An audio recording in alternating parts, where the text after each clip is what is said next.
Let us remain standing for the singing of the national and AU anthems. That will be followed by the prayer.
I greet all leadership, all protocol observed, representative from the Council of Churches, with my General Secretary. So we're going to read a scripture and then we are going to have a prayer.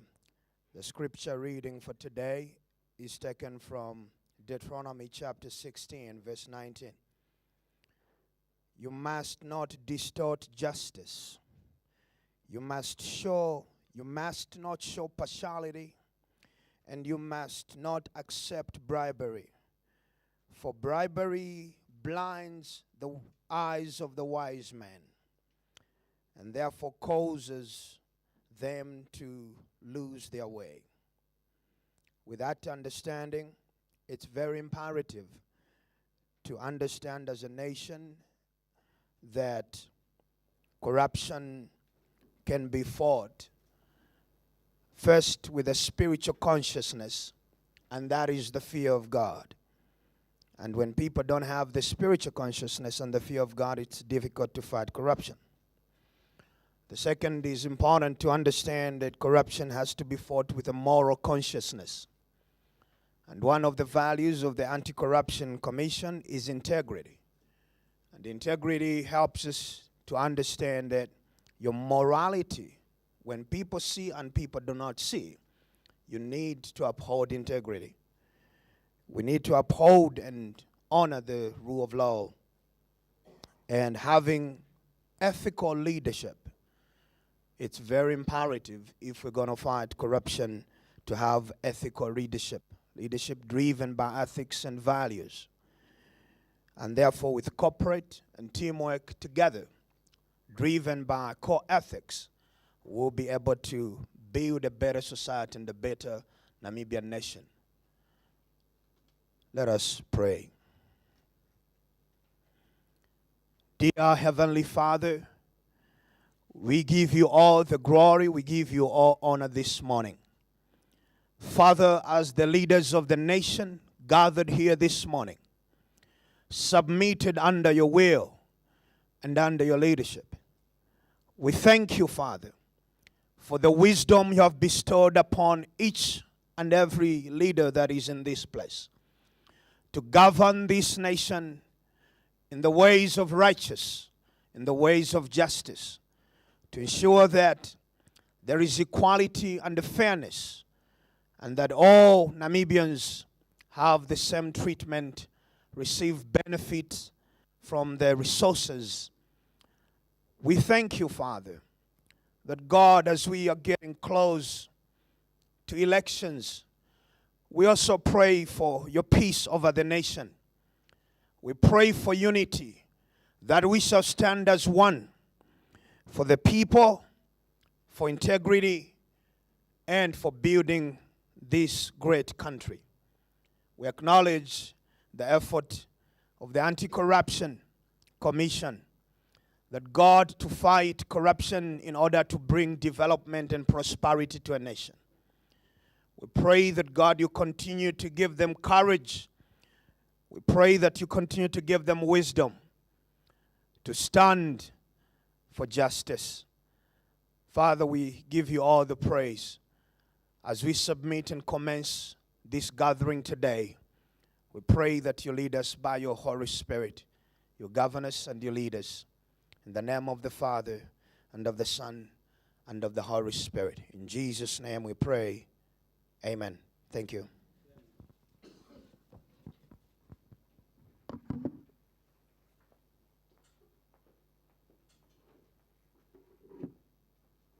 Thank you, Pastor Anthony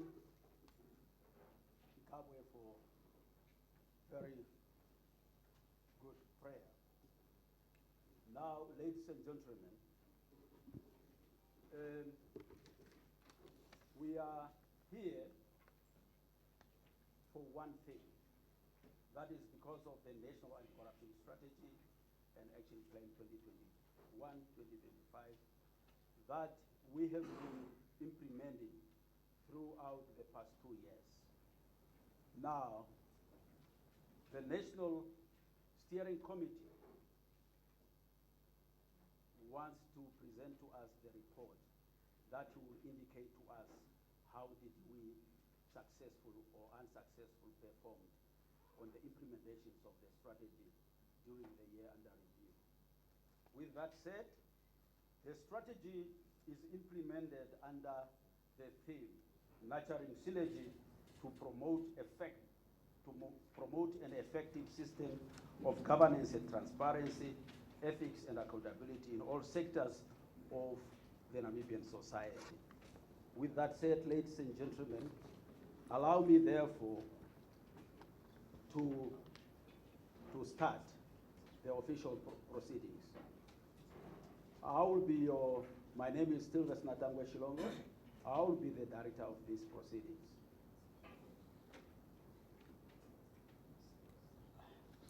Sorry, the mic was apparently muted, so the technical just came to unmute it. Honorable Johnny Mutorwa, Deputy Prime Minister and Minister of the Works of Ministry of Works and Transport, and our special guest. Honorable Paula Kuopel, Vice Chairperson of the Constitutional Parliamentary Standing Committee on Constitutional Legal Affairs. Honorable ministers, of course, they were invited. I understand they are equally also attending a very important assignment next door. Of course, the majority of them, they are represented. Mr. Paulus Kalomo Noah, the Director General of Anti-Corruption Commission. Advocate Elna van der Merwe, Deputy Director General. Dr. George Simata, Secretary to Cabinet and Chair of the Committee of Senior Government Official. Honorable governors, I also understood that the majority of them are attending the same meeting, but they are represented. All cluster chairperson and vice chairperson present, all executive directors, all heads of institutions of public and private sector present, all heads of departments, managers from and staff from respective institutions, which is institutions are the implementing institutions for the Nacsap, members of the private and public sectors, distinguished panel members, all invited guests, distinguished members of the media, ladies and gentlemen, good morning. As I said, I've already mentioned my name. I will serve as your Director of Proceedings. Allow me, therefore, to run you through the brief program, and it's indeed brief. Our program this morning, Deputy Prime Minister, Honorable Deputy Prime Minister will run as follows. We have already done the arrival and the registration. Of course, I could say that some of the registration form are outside, but I would wish that the registration form could as well as circulate within the sitting so that people can fill in. The prayer was delivered already by Anthony Ngabwe, Council of Churches in Namibia. It will be followed by the welcoming remark and overview of Nacsap by our own Paulus Noah, Director General of Anti-Corruption Commission and Chairperson of the Steering Committee and of this meeting as well. It will be followed by the statement by Honorable Paula Cooper, a Deputy Chairperson of Parliamentary Standing Committee on Constitutional and Legal Affairs. And then we will be entertained briefly to a performance of one voice video, followed by the keynote address and launch of the Nacsap, the report that we are here for, Nacsap 2023-2024 annual report by Honorable Johnny Mutorwa, Deputy Prime Minister and Minister of Works and Transport. After that, we will have a small break for a group photo, and we come back and we will be entertained to a small performance. This is own composed song, video. It is going to be a video. Then it will be followed by presentation of Nacsap result for 2023-2024 financial year. And foresight by myself, the Executive Director, and then assisted by the head of the Directorate of Public Education and Corruption Prevention, Ms. Marina Matundu. As the Secretariat, as members of the Secretariat. Then it will be followed by plenary discussion, facilitated by myself and Mrs. Matundu. There will be an interlude and simulation of the strategy facilitated by ourselves, and then it will end up with the closing remark and vote of thanks by our own Elna van der Merwe at about 12 to 12:30. And we will try to be brief so that maybe by even 12 we will be done. And then it will be followed by the singing of AU and national anthems. And that will be the end of our program. Having said that, ladies and gentlemen, allow me therefore at this juncture to call upon Mr. Paulus Noah to deliver his welcoming remark and overview of Nacsap. Mr. Noah, the chair of the National Steering Committee, the floor is yours. Thank you very much.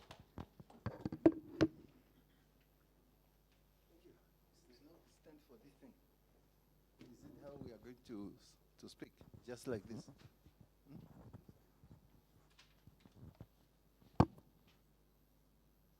All right.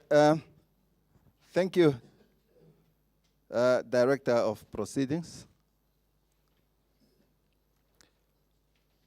Honorable John Mutora, Deputy Prime Minister of the Republic of Namibia, Pastor Anthony Ngabwe, thank you for the prayer, and you have always been there. Thank you very much to always grace events like this one with the word of God. We really appreciate.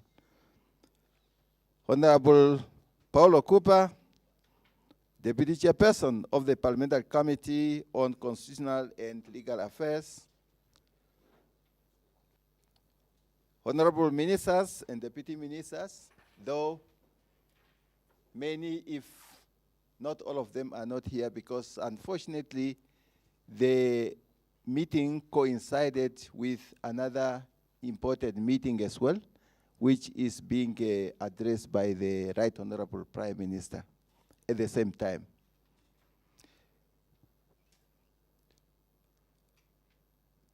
Secretary to Cabinet, Dr. George Simata, thank you very much for being with us and grace this occasion.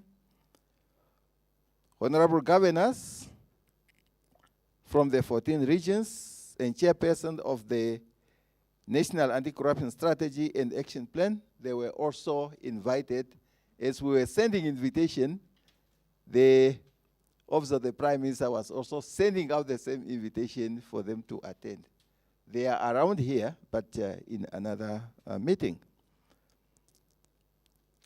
Our colleague, Ombudsman, Advocate Diakua, Advocate Eda van der Merwe, ACC Deputy Director General, all cluster chairpersons and vice chairpersons, all heads of institutions from the public and private sectors, representatives from the various offices, ministries, and agencies present here, development partners, members of the private and public sector, distinguished members of the media, ladies and gentlemen,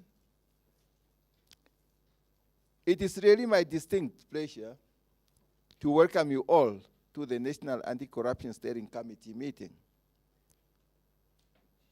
Today, we gather as stakeholders and members of the Steering Committee of the National Anti-Corruption Strategy and Action Plan 2021 to 2025. And as you are aware, the strategy provides for monitoring and evaluation mechanism that ensures the implementation of the strategy's actions. And the Steering Committee is the highest monitoring body of the National Anti-Corruption Strategy and Action Plan. And this Steering Committee comprises of ministers of specified ministries and executive heads of various institutions. And these members play a pivotal role in ensuring the successful implementation of anti-corruption activities as outlined under the strategy. In fact, this is the third Steering Committee meeting since the strategy was launched on the 16th of March, 2022. Namibia is a signatory to the important regional and global legal instruments, namely the SADC Protocol Against Corruption, African Union Convention on Preventing and Combating Corruption, the United Nations Convention Against Transnational Organized Crime, and the United Nations Convention Against Corruption. And these legal instruments provide in mandatory terms that state parties shall, in accordance with the fundamental principles of their legal systems, develop, and implement effective, coordinated anti-corruption policies that promote the participation of society and reflect the principles of rule of law, proper management of public affairs and public property, integrity, transparency, and accountability. For Namibia, despite being a signatory to the above important legal instruments, the principles of good governance are entrenched in the Constitution of the Republic of Namibia, which is the supreme law to all other laws. We must implement anti-corruption programs, not necessarily because of the ratified global legal instruments, but mainly because it is the right thing to do to grow the economy and improve the livelihoods of all citizens in the Republic of Namibia. And it's therefore important that the steering committee represent all sectors of society as they are under this roof. Equally, having a strategy without effective monitoring mechanism is not only a futile exercise, but also a wastage of public resources. That's why we thought very careful that there should be different monitoring mechanisms to ensure that they all monitors how the strategy is being implemented. And it is delightful that in the course of the implementation of the present strategy, critical stakeholders from other sectors have always been on board. That is something that we really appreciate. Together, we have a responsibility to uphold this mandate and work tirelessly towards the zero tolerance for corruption in Namibia. Distinguished members, today members of the steering committee and all present here will be briefed on the progress made by the responsible implementing institutions throughout the financial year 2023-2024. This progress is not merely numbers and reports. It represents our collective efforts to committing to transparency, integrity, and accountability. The report also reflects on the challenges encountered as well as lack of commitments by some few responsible institutions to fully implement the anti-corruption measures. We want all the institutions to fully commit themselves. However, there are pockets of some of the institutions that have not lived up to the desired requirements of implementation. And this cannot be business as usual for those who lack zeal to fight and prevent corruption, maladministration, and mismanagement of public funds. And ACC has finally realized that carrot and stick approach is necessary to optimally strengthen accountability. This is in respect of those institutions who are not living up to their requirements. Therefore, ACC is busy working on the amendment of the Anti-Corruption Act with the aim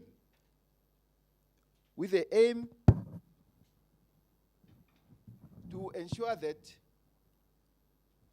we review certain definitions in the law and criminalize certain conducts by heads of institutions and supervisors.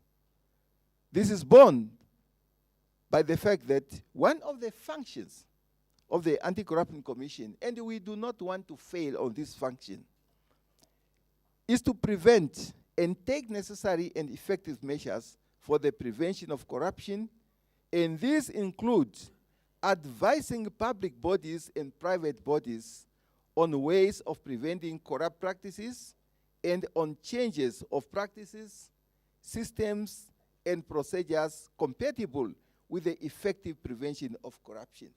And that is exactly the purpose of the strategy. The purpose of the strategy is to change where it is necessary, the policies and laws, and make sure that all loopholes for corruption are closed.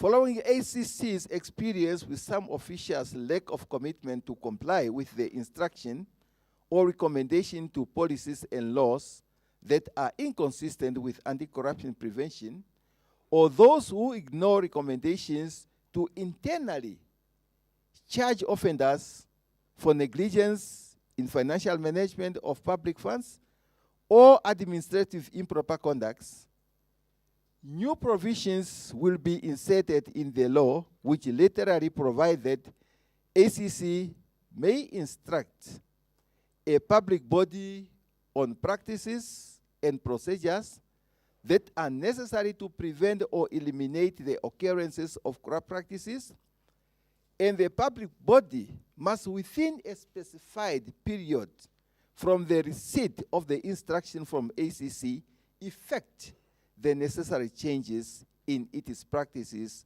and procedures. Unless the public body has good cause or explanation which must be furnished in writing, why the instructions cannot be implemented within the period specified, a head or a supervisor of the public body whom, without reasonable cause, fails to comply with the instruction of ACC commits a criminal offense and must be charged and brought before a competent criminal court. I think it is not only the Anti-Corruption Commission that has concern about lack of implementation of recommendation.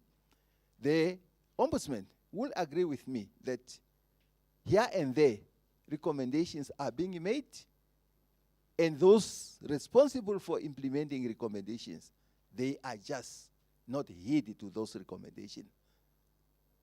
For no good cause, they just ignore. And we are now saying that for that, enough is enough. And that period should be over very soon. The deterrent criminal measures shall no doubt optimize efforts to effectively implement corruption preventative measures by all institutions, particularly public institutions. I'm emphasizing public institutions, knowing very well that corruption is cross-cutting. It is cross-cutting, but the public institutions must lead by good example. Government has a responsibility to enact policies and laws that bind public officials on transparency, accountability, and effectively prevent corruption. And my strong belief is that if public officials are prepared not to accept any temptation for corruption, those outsiders will not attempt on them. But if they are prepared to accept bribes and other form of corrupt practices, they are creating rooms for the outsiders to corrupt the system. Hence, the position of the Anti-Corruption Commission is that we as public officials, we should lead in the fight against corruption, and definitely the others will follow suit.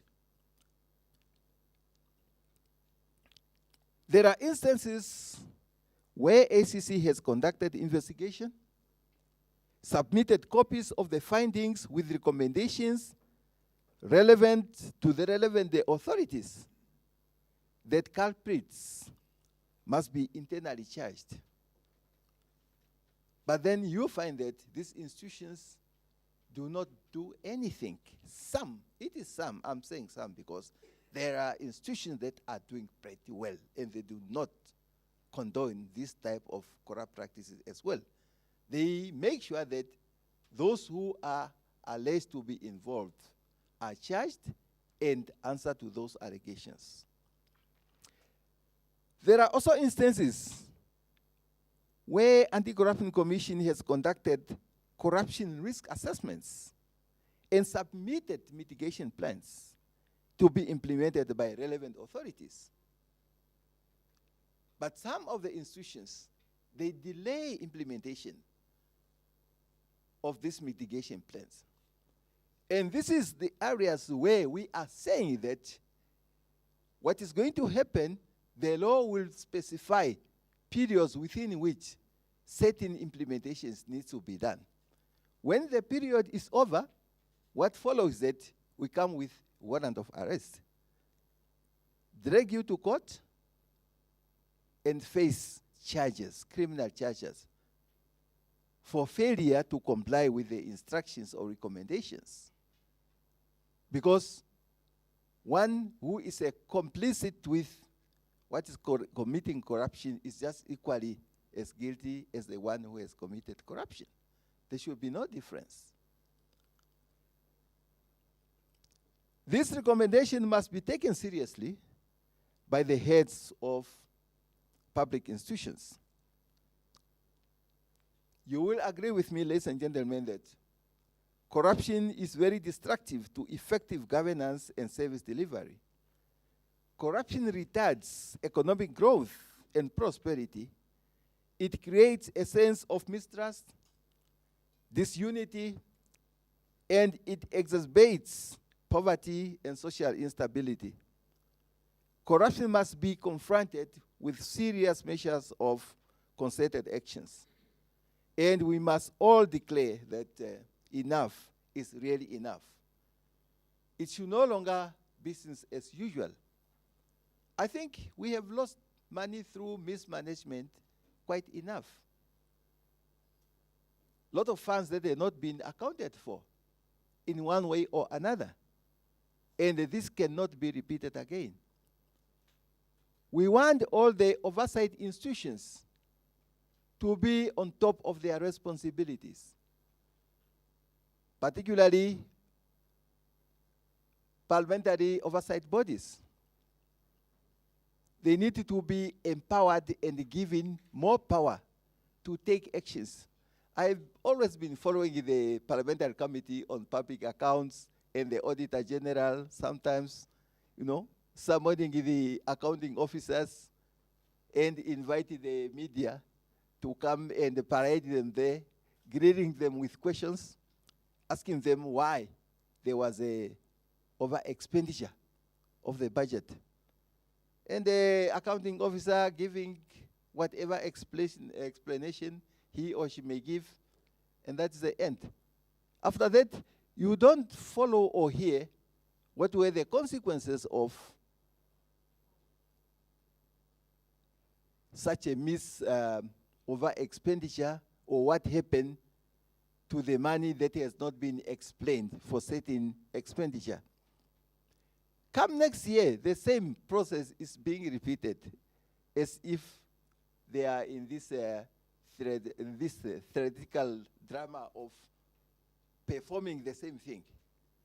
I ask myself, if Parliament has got power to make laws for other institutions, why does it not also give teeth to these institutions so that these oversight bodies can have certain power to make sure that those who are misspending, mismanaging, are called to account? Perhaps they do recommendations, but again the question is, those recommendations that they make, are they implemented or not? And these are areas of concern, surely, not only to Anti-Corruption Commission, but to the majority of the Namibian citizens, and also to the Office of the Ombudsman, because I know the Office of the Ombudsman is an administrative body.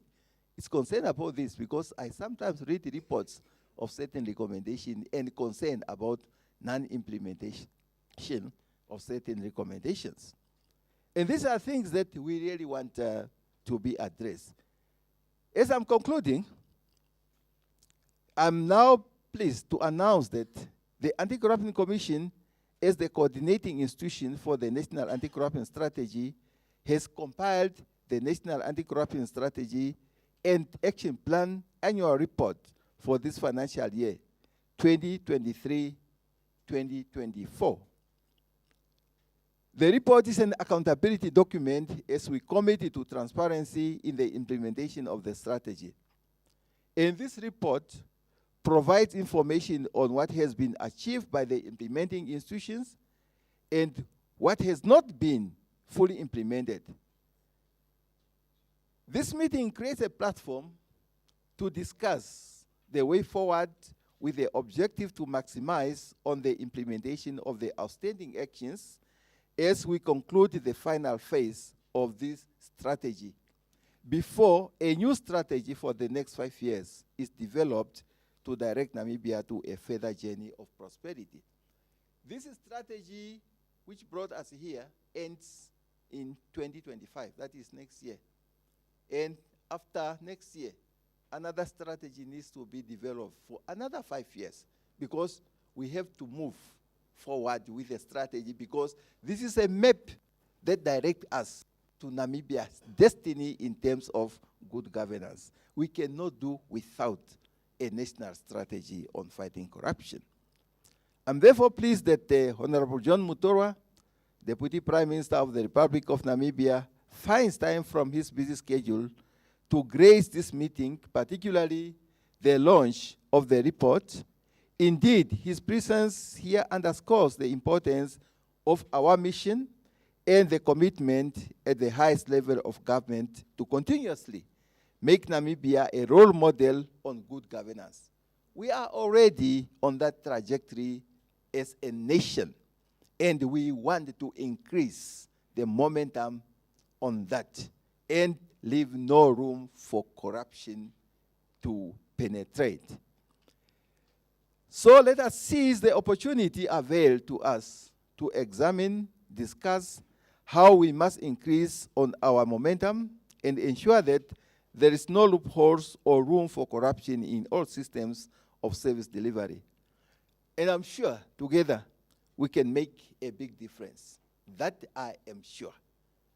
As a united Namibian nation, we can make a difference in terms of fighting corruption in this country. And once more again, I welcome you all to this meeting and look forward to our fruitful discussions and shared commitment towards this noble cause. Thank you very much.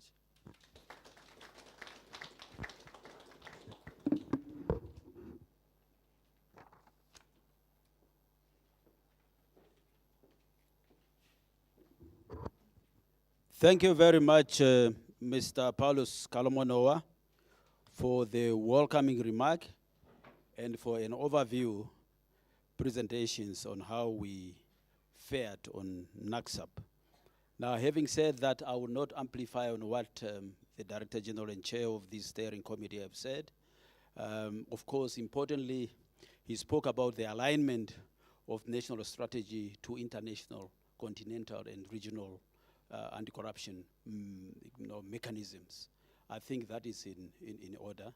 And hence, nationally, we have also aligned it to national sustainable development goals that Namibia need to achieve.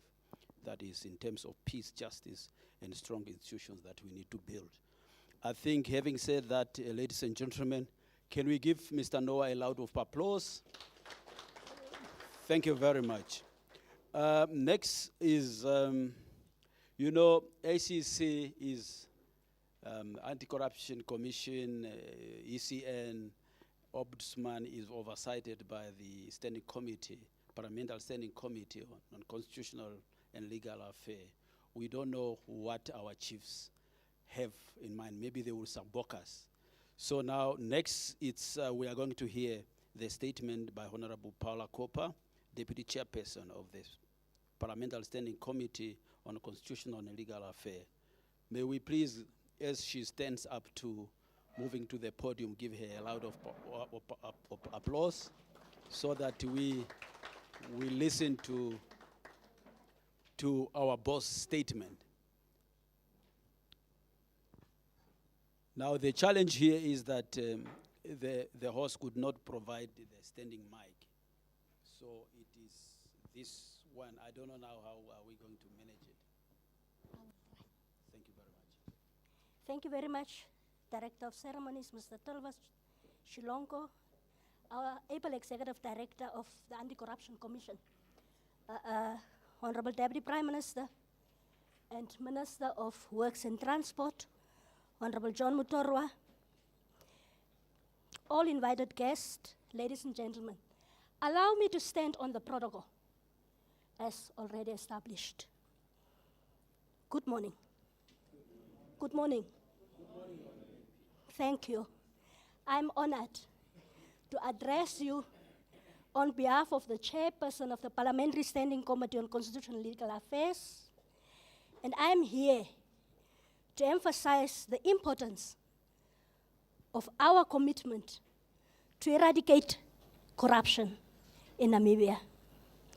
The Parliamentary Standing Committee on Constitutional and Legal Affairs have, amongst others, the duty to support the efforts of the Anti-Corruption Commission established in terms of the Anti-Corruption Act of 2003, which is Act number 8 of 2003, in combating corruption.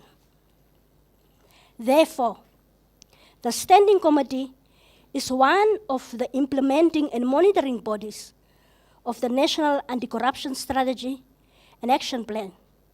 It serves as the overall oversight body of the strategy implementation to ensure accountability at national level, drive change, and foster collaboration. It thus plays a role in advocating for and ensuring the implementation of the National Anti-Corruption Strategy and Action Plan. The second National Anti-Corruption Strategy and Action Plan of 2021 to 2025 is not just a document. It is a blueprint for our collective efforts against corruption, calling upon every citizen and institution in our country to take action. As we review the 2023-24 financial year, I am pleased to report that this marks the second year of the implementation of the National Anti-Corruption Strategy and Action Plan. Ladies and gentlemen, as we will hear later today, our achievements so far build upon the successes of the previous financial year of 2022-23, during which 44 participating institutions successfully carried out 87 out of 95 actions. Is it not commendable? Is it not commendable? Thank you. On behalf of the Right Honourable Prime Minister, and that's not my space as the Deputy Prime Minister is here, Dr. Sarah Gwongelwa Madila, these results will be announced when she launched the 23-24 annual report. Also allow me to emphasize that the mentioned achievements did not come without challenges, particularly with regards to obtaining inputs from various institutions. And I'm happy that the Secretary to Cabinet is here. We also experienced problems with the executive directors to come and appear before the parliamentary standing committees.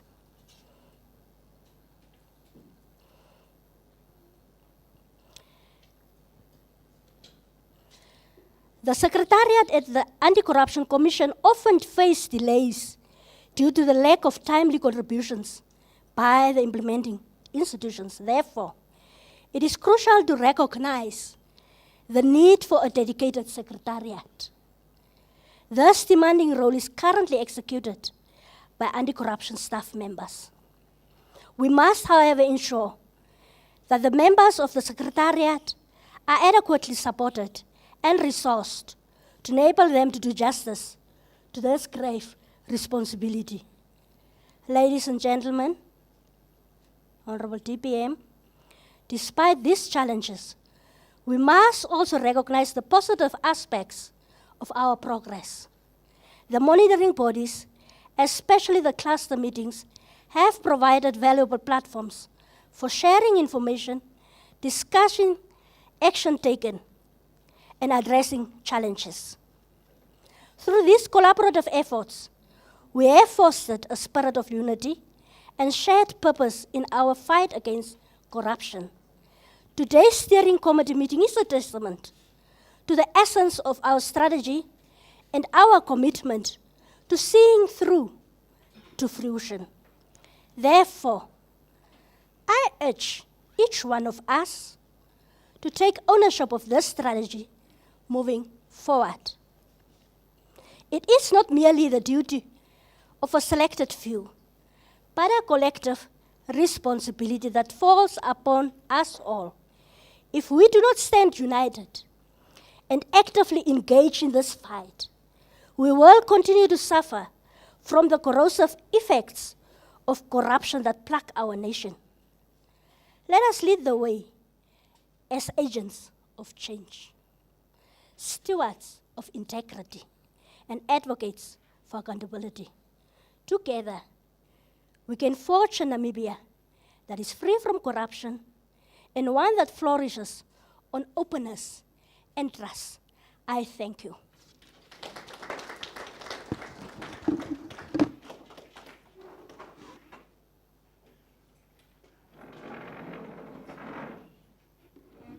Another round of applause to our boss. I mentioned that she's the vice chair of the oversight body, this Parliamentary Standing Committee on Constitutional and Legal Affairs, and I think she has spoken. However, she noted the teething problems that is encountered in the implementation of the strategy, and that associates with the delays in the submission of input. However, the good thing is that she commented that there are positive aspects of the progress that we are making, all of us. And of course, not a duty of selected few, but a collective responsibility of all of us, citizenry. Hence, the theme of the implementation of the strategy, that is nurturing synergy to promote an effective system of integrity, transparency, ethics, and accountability in all sectors of society in Namibia. That calls for whole of government and whole of society approach. Thank you very much, Honorable Minister, Honorable Kuopel. Another round of applause. Ladies and gentlemen, we seem to be a little bit slow in our program, looking at our time, but I think we will try to manage it. Having said that, I am too little as a director of ceremony to invite the guest of honor to the podium. Hence, allow me to call upon Mr. Kalomo just to call and invite the guest of honor to deliver his keynote address. Mr. Kalomo, please. Noah.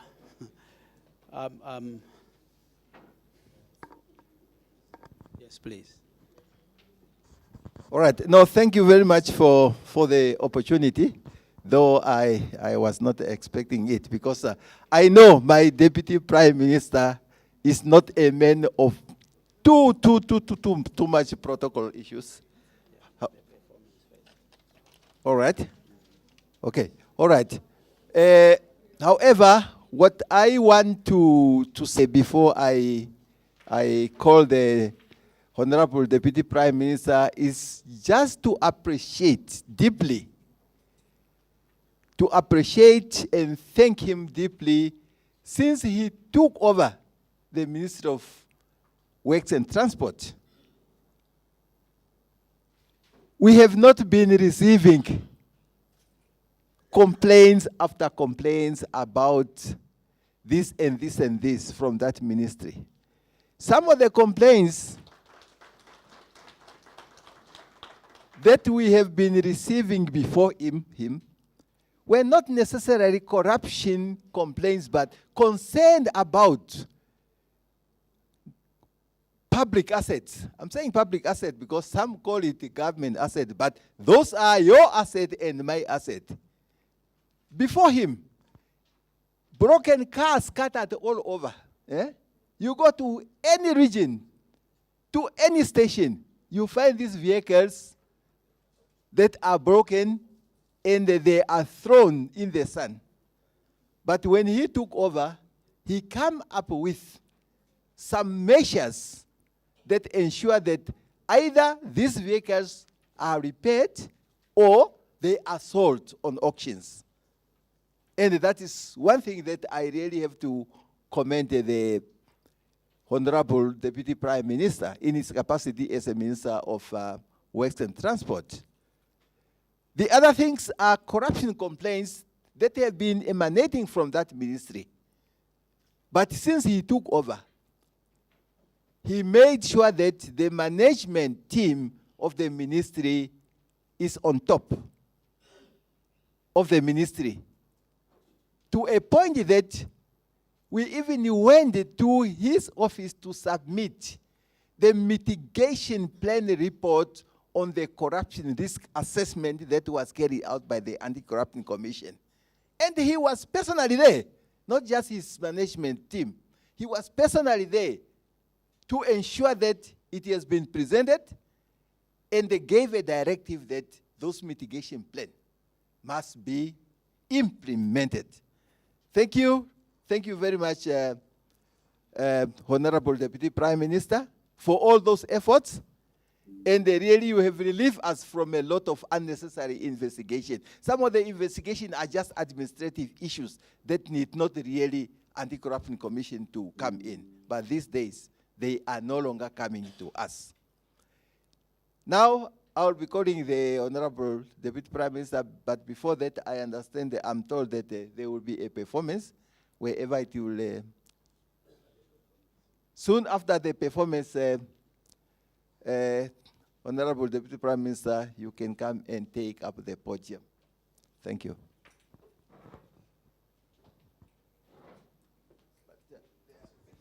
Thank you.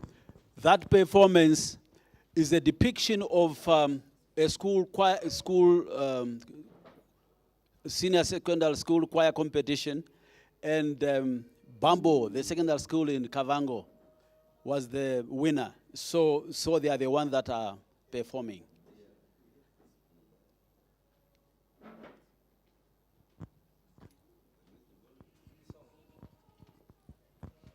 Volume, please.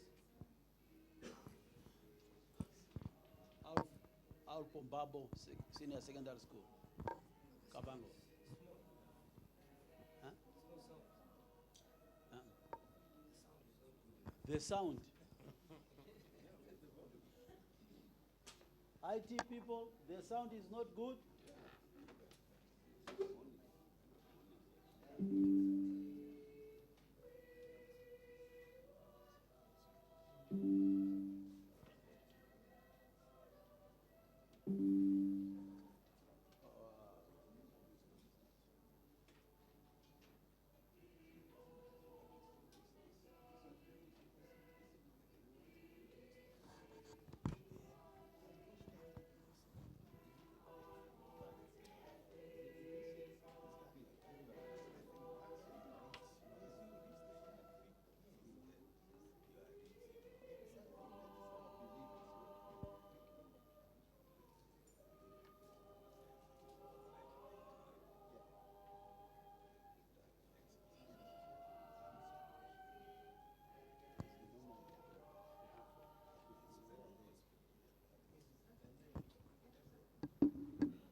Sound, please. Is that the maximum?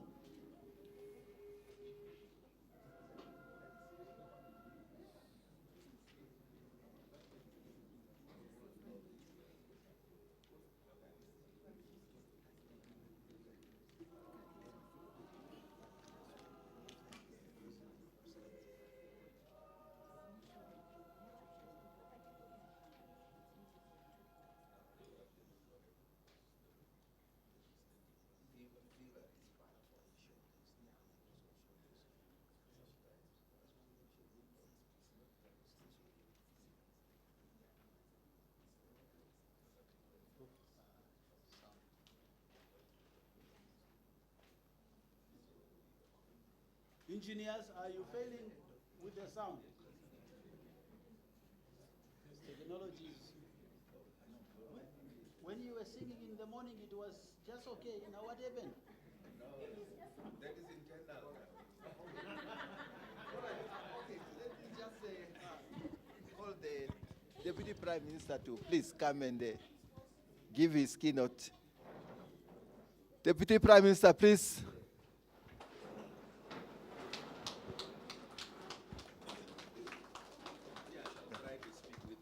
Without this, eh? Yeah, I know you are a teacher, and yeah, it's better. Much Thank better. you, ladies and gentlemen. Take your seats.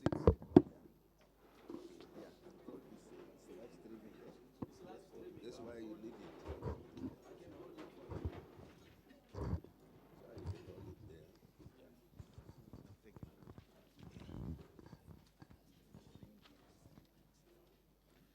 Thank you. Director General, for giving me the floor.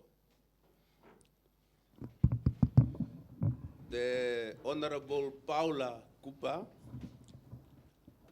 member of the National Assembly, but representing the chairperson of the Standing Committee on Legal Affairs and Constitutional Issues, Madam Kandetu, I know she has just moved out, Lydia Kandetu, the Secretary to the National Assembly, staff members from the National Assembly might be here, the Ombudsman, Basilius Dakua, he was the first regional councillor of Mukwe constituency. He's both a politician and now you are back to where you belong. The Director General of the Anti-Corruption Commission of Namibia, Mr. Noah, the Deputy Director General of the Anti-Corruption Commission of Namibia, Advocate van der Merwe, the Executive Director of that institution, and staff members of the Anti-Corruption Commission, Dr. Simata George, the Secretary to the Cabinet. First, congratulations on publishing your book. You have spared me, I'm busy writing mine also. I don't know how long I need. The representatives of the various offices, ministries, and agencies of the Namibian state who are present here. That is now at both the national level, the regional level through the regional councils, and the local authority levels. We are all part of the executive organ of the state. Our pastors who are here, in particular Pastor Anthony Gabwe, who has opened our meeting through a prayer, relevant text from the Bible. All of us, all of you, ladies and gentlemen, the distinguished, eminent, and esteemed members of the National Anti-Corruption Steering Committee, Strategic Plan Action, who are the members, all of you. Why is it dark now? Maybe I will join the ED now here. Why is it dark? I have a speech to read. I can't read it in the dark.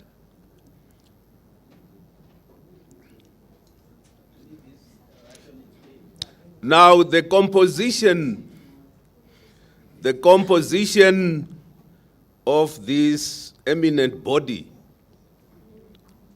the National Anti-Corruption Strategy and Action Plan Steering Committee, is very wide, and it should be like that. Because the membership is drawn from... Now, why is the light not here? I don't understand. It's just that side. No, the lights must be on. Not this one. It's okay. The membership is drawn from the public sector. Now, the public sector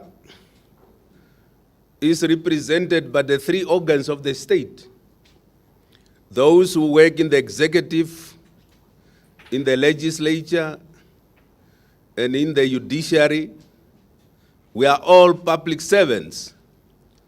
So this body is a very important body, and you are, as members, accordingly acknowledged and respected for your presence here. Our developmental partners from within Namibia, but also those who are from outside the national borders of Namibia in the various countries, and organizations that are working with us to deal with this very important subject matter of curbing corruption. Ladies and gentlemen of the media,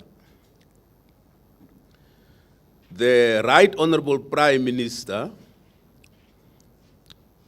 who, together with the members of the Gender Advisory Committee, they are also somewhere here, dealing with issues concerning gender, has requested me,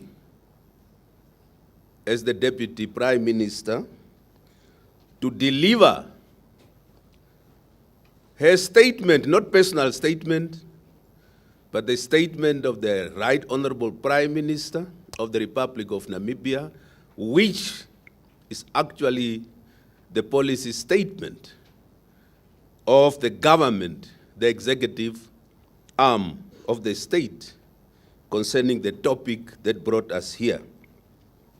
It's a 9-page statement which I'm going to read. But, as teachers normally do, when you start teaching or lecturing, it's always good to have an introduction.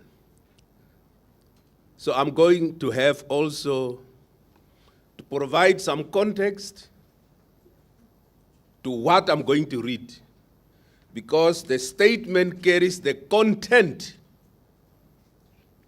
But this content that is in the statement happens in a particular context.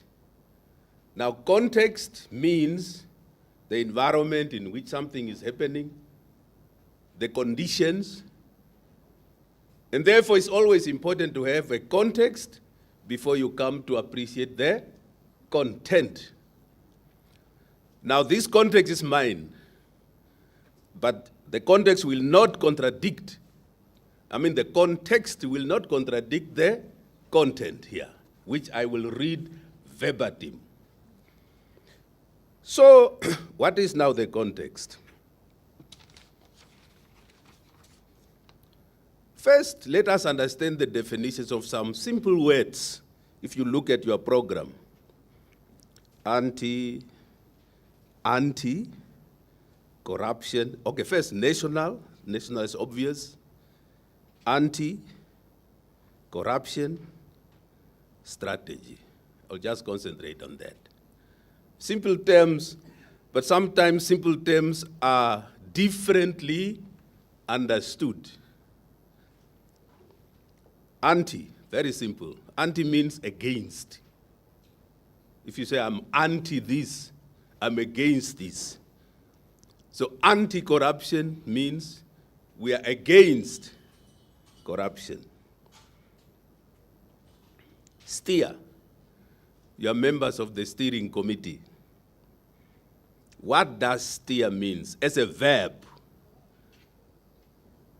to steer something, as a verb, it means to guide or direct that something must move into a specific, defined destination. If you say, I'm steering my vehicle, so you are steering it for you to reach a certain destination. So as a steering committee, you are steering what is in the strategic plan so that we achieve certain national objectives. So we understand steer now, so that when we read it here, that is the context. Of course, corruption, but I decided to look at the adjective if somebody says, John Mutora, you are corrupt, as an adjective, what does it mean? It simply means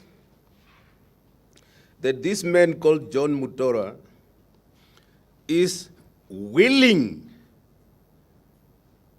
He is willing to dishonestly, willing, put the emphasis on willing. It's not by chance. He is willing to act dishonestly, or he is willing to abuse his public position for personal gain. That is the thrust, what being corrupt means. And therefore, corruption as a noun, you can now understand what it is. Then, finally, strategy. I think the Director General, when he spoke, he did mention, strategy is simple, a plan. It's a plan that you follow, that you implement to achieve certain objectives. That's what it is. Now,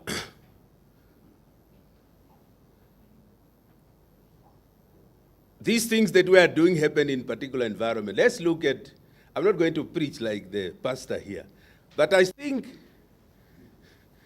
and I always use this example maybe in some occasions when I speak. Whatever happens, if it happens in the world, I'm taking the world large. And to understand the world, because sometimes we don't, whether you are a believer in the Bible or in the Quran or whatever, there is this thing called creation. Genesis, in Genesis there. Wonderful. Now we are informed, rightly so, the good Lord created the heaven and the earth. But then the good Lord said, but these things are still, it's empty. Just the heaven and the earth. It's dark also. Then certain things were brought, the sun, the moon, the what there, and other things that people are still now, up to now, they go there to try to find what is there. Here on earth, trees, animals, insects, and under the earth, minerals, minerals, gold, diamonds, what, copper. They say, okay, but the water, in the water, we should not just have water. Put fish there, put other things there, even oil is now in the water. Some minerals are in the water, in the sea. Then the last day, I think I should be invited one day to go and preach in the church. But I'm giving context so that because the reading will be very fast. Then the last day, the good Lord said, but all these things are now so good. But now, who is going to take care of these things? Who is going to use all these things now? Then we came in now as human beings through Adam and Eve, and then we are here. So the assignment of using these resources, be they physical or what, is given to us as human beings. But because these things are happening in a physical environment, always physical environment, the temptation is always there. Sometimes we abuse the resources, or sometimes we use the resources. Now I'm saying we, meaning the whole human race. We abuse it. Sometimes we use the resources to make destructive weapons. We are seated here in the hall, boom, all of a sudden all of us are dead. Technology, and all these things. So it's a complicated world. in which we live. Sometimes we abuse the resource to come to our topic today just for our own personal gain and benefit. Now, in order now to try to guide us human beings, we're given, in actual fact, we're saying, take care of all these things so that the resources will take care of yourselves for your living. And it does not contradict. If I bring you now down here, maybe you will say I'm just talking theory. Rules have to come in. The God Lord gave us 10 commandments. If we follow those 10 commandments, then you are okay. Now, from the 10 commandments, other rules come, regulations, and laws. Member of Parliament was here. Because a human being is a complicated being. You have to have rules to guide, to say that if you transgress there, because we are weak as human beings, so nobody is perfect. So that these rules will now bring you to order. To say, no, here you have gone overboard. Anti-corruption, investigate, or the police investigate, or the traditional authorities, so that there's order. So the rules are there. Now, if you look, for example, now, I'm taking now from the Constitution. There are certain things that the Constitution talks about how we should utilize public facilities, for example, public resources. The Constitution, this book, in Article 95. In Article 95, and the heading of that article is Principles of State Policy. Promotion the welfare of the people. I'm just quoting 3. Because sometimes we talk too fast. We say, what is this anti-corruption commission things, Noah's thing? Prime Minister just wasted our time there, talk. I'm just taking 3 from here.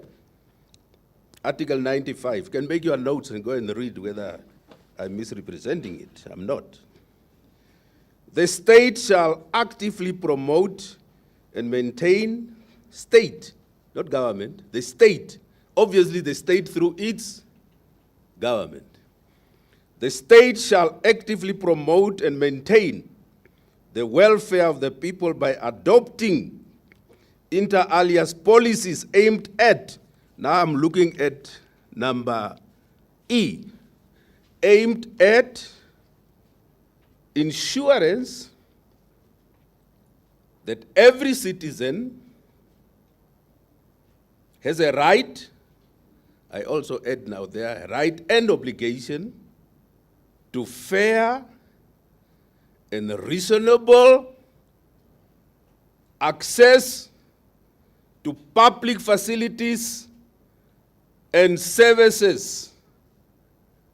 You can also include resources. Constitution. But now, because we are weak as human beings, stand up there and say, no, all these things is mine, not you. Then we get into trouble. Same, I'm reading number H.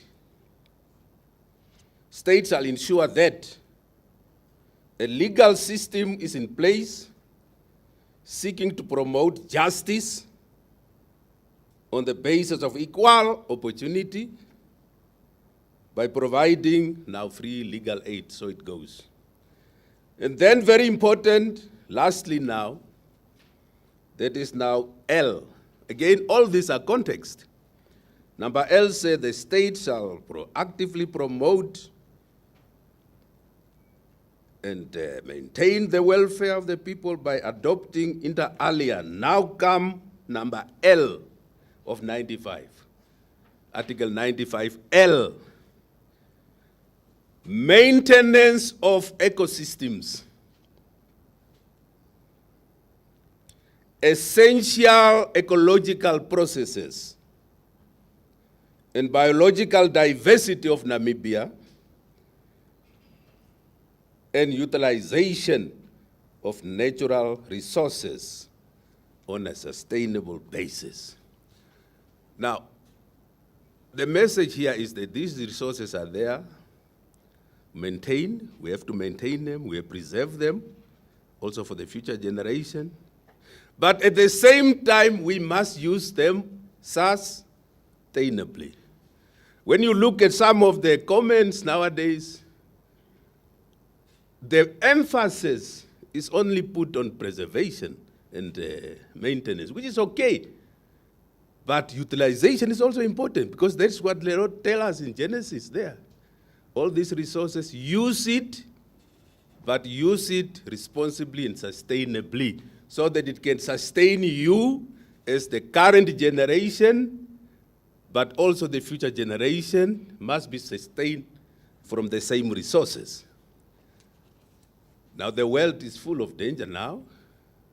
Climate change. What? So maybe, pastors, maybe the time of self-destruction is fast approaching.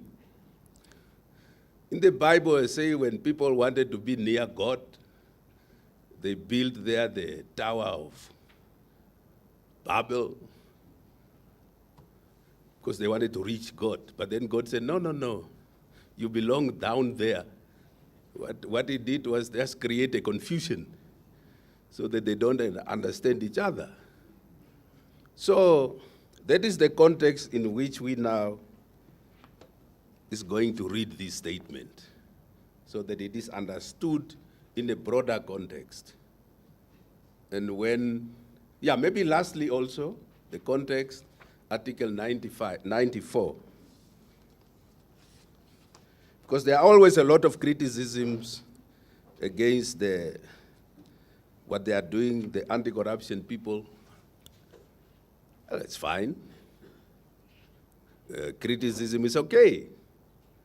But we should not only concentrate on negative criticisms.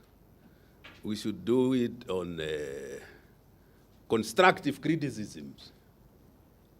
Constructive and say, my friend, you are not doing this and this and this and this. We are unhappy. Therefore, we are proposing, please add this. And I think that's why this meeting was called. When you will start to interrogate the strategy, you will now see, but this one, maybe in the implementation, we must also add this. Not only condemn. So the Anti-Corruption Commission, as far as I'm concerned, is a constitutionally created body. After the amendment of the Constitution, I think in 2019 there, a chapter has to be placed in the Constitution. And there was a reason for that.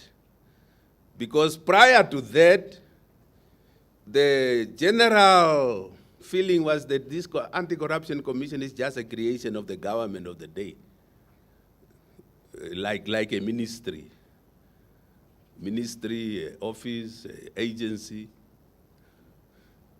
The Constitution gives power to the president to create ministries and departments. So that was that perception. Now it is put in the Constitution under Article 94A, and I'm just concentrating more on 2, where it is stated clearly, clear language, there shall be established by an Act of Parliament an Anti-Corruption Commission with its powers and functions provided for in an Act now. But it is imperative. It is a constitutional body. Why it was brought is to make sure that this is a body. Any government, anybody, if they come and say, no, we must remove the Anti-Corruption Commission from the Constitution, of course, Constitution can be amended, but it will not be easy. I can tell you now, even if somebody stands up today and say, no, we must remove it, it will not pass, because there were reasons, fundamental reasons why it should be in the Constitution, to erase the doubt that is just, Noah is just appointed by, okay, appointment is something else by the National Assembly, but the institution is constitutional. Okay, let's read the statement now. And put it in that context. To say that, you know, everything that happens, you have idealism, theory here, the ideal, the good, and as far as the Constitution is concerned, it's Article 3 of the Constitution, principles, fundamental human rights and freedoms. That is the ideal. But we live in a practical world where things sometimes do not work out. There are many challenges. Currently, drought, and there's so a lot of temptation. But it's a question of getting the balance right between theory and realism and reality. I am honored, that is now the Prime Minister talking. I'm honored to address you today at the third steering committee meeting of the National Anti-Corruption Strategy and Action Plan 2021-2025, also known as the National Anti-Corruption Strategy and Action Plan.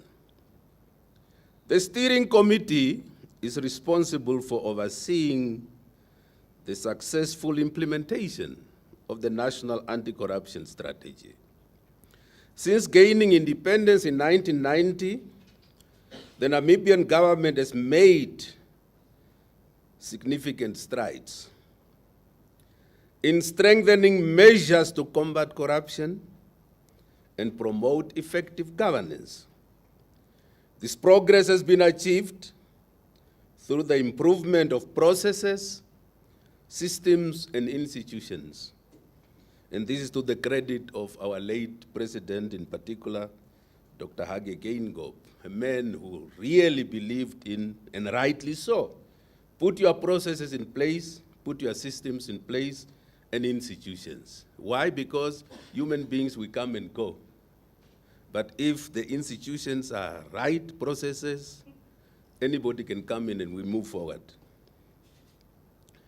We firmly believe that combating corruption, promoting effective governance, upholding the rule of law, and fostering fairness, integrity, and socio-economic prosperity are crucial for our nation's development.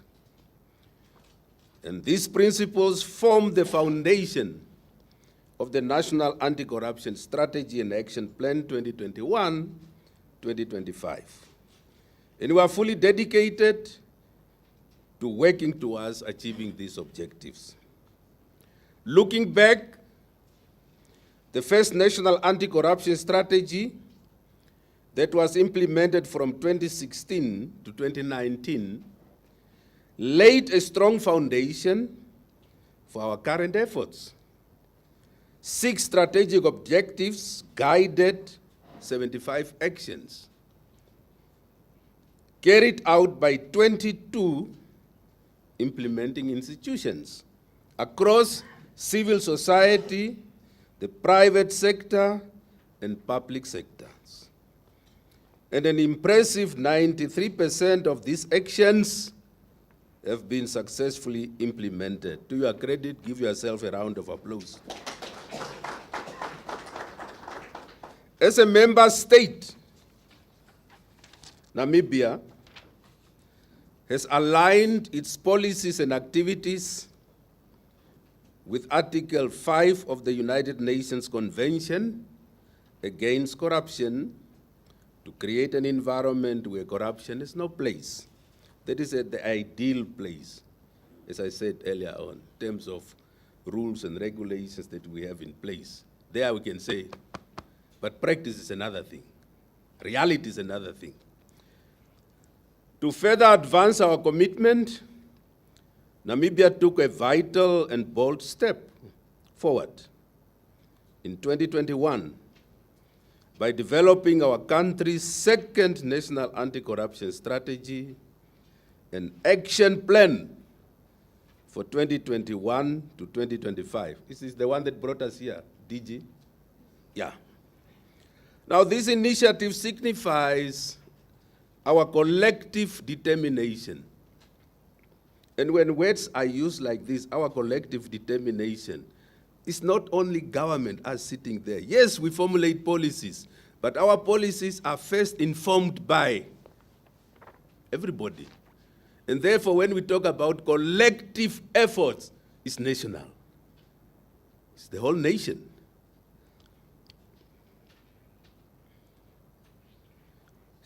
This initiative signifies our determination to promote systems of integrity through synergy at all levels of society, fostering a culture that values transparency, accountability, and ethical conduct. The Anti-Corruption Commission serves as the coordinating institution for this strategy, as the secretariat. Our current strategy and action plan is 8, the current one that we are going to launch. No, it's right. Our current strategy and action plan has 8 strategic objectives and 95 actions, with 44 lead institutions spearheading it. What a proud moment it was for me, for the Prime Minister, to launch the strategy on March 16, 2022 in Windhoek. It signified the second national anti-corruption strategy and action plans implementation. For the second year of the national anti-corruption strategy implementation, I'm proud to observe and to share the progress and performance of the 2023-24 financial year as contained in the annual report.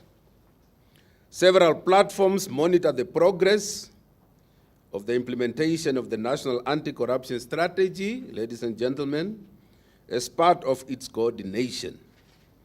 One such platform is the cluster meetings.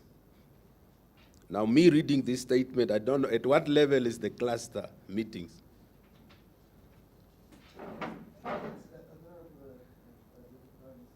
Cluster meetings that the strategic objectives are assigned to certain groups. No, I'm saying at what level is the cluster meeting? At the level of the officers or the constituents, or where is it? At the level of the offices. Very good, yeah. That's what I want, meaning, particularly us in the public service, each office is supposed to have cluster, committee, and then it goes up. Clusters consist of 44 implementing and lead institutions, as stipulated in the strategy, and serve as a platform for tracking progress. They consist of implementing institutions, accounting officers.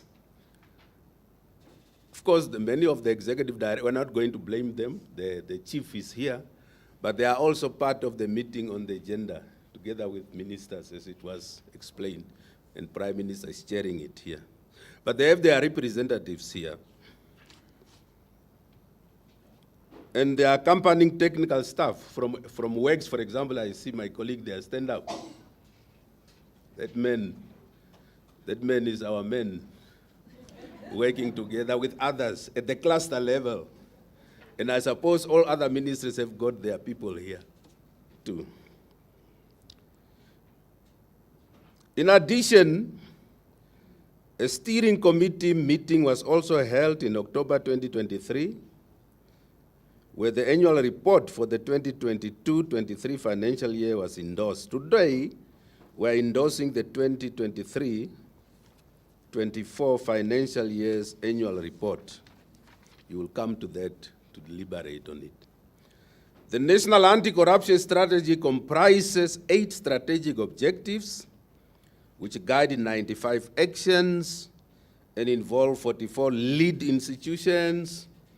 And I'm pleased, Prime Minister, speaking, pleased to report that 87 out of the 95 actions have been implemented, resulting in a commendable progress rate of 92%, maintaining the momentum from the previous year. This, thank you, yes, everybody, for yourself, not for me, I'm just reading the speech. I hope what is here is what is really happening. Now, if something good happens, clap. In education, we as teachers were told, you move from the known, you move from the positive to reach further improvements. If the child has got 22% today, fail, don't concentrate on the failure.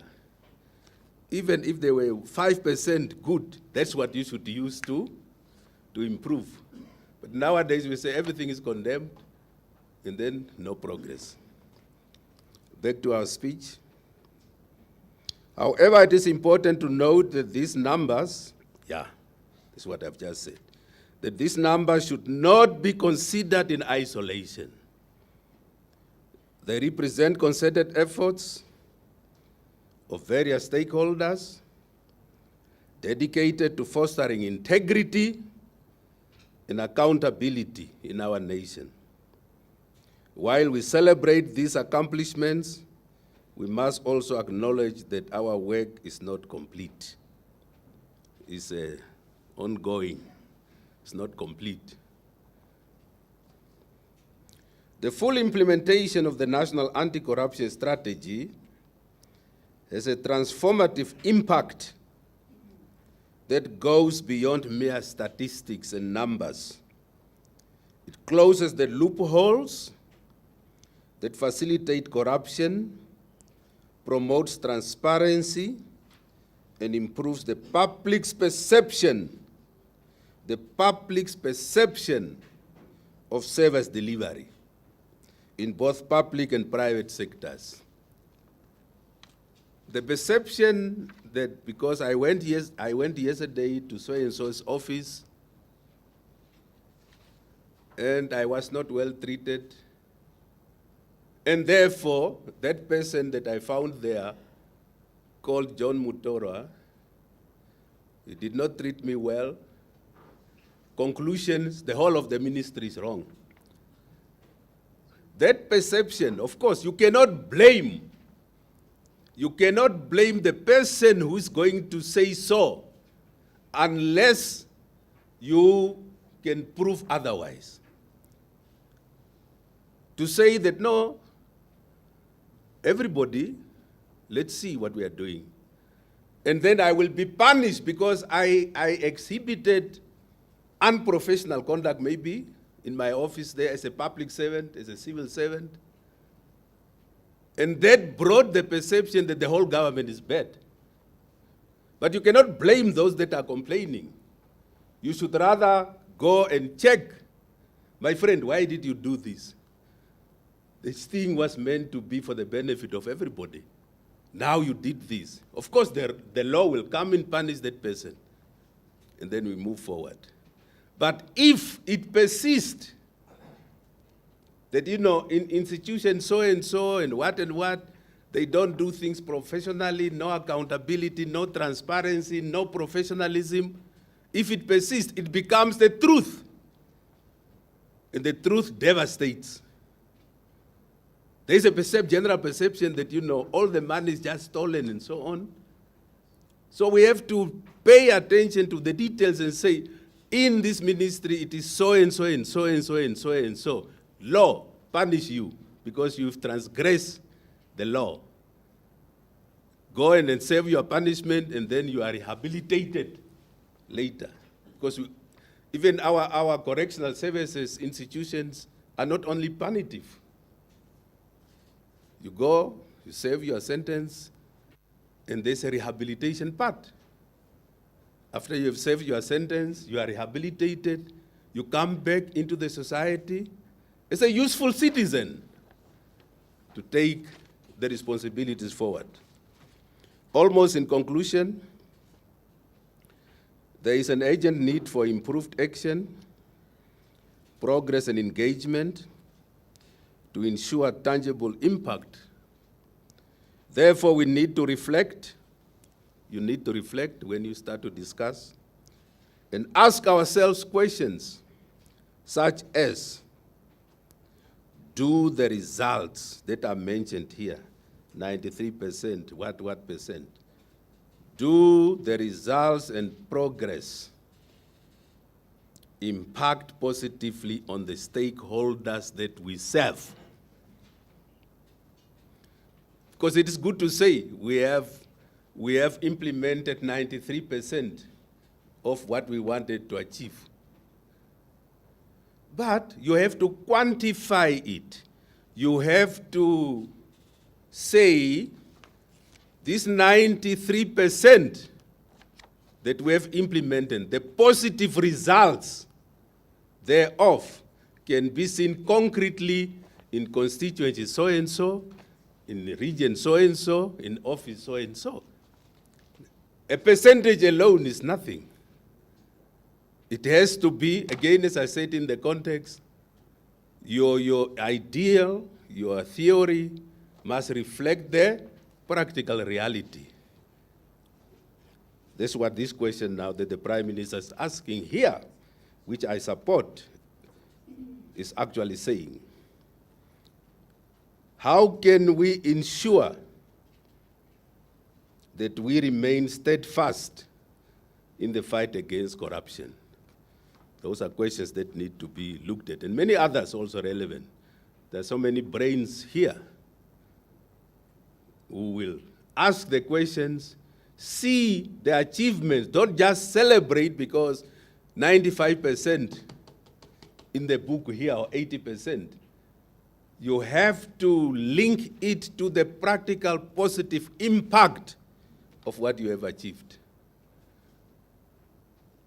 Somebody has told me, just again to add, is this not the Prime Minister? You see, we go to universities.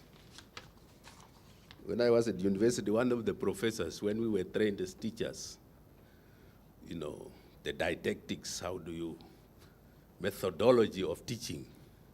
Now this professor was just looking at us as I'm looking to this esteemed audience here. We're listening. Then he started just to laugh at himself. And when we were bewildered. But then he said, but you see why I'm laughing? I know you are dedicated students here. You have demonstrated it in your teaching practice. But I do not know whether these good things that you are getting in the theoretical part and teaching practice will reflect positively in the classroom situation.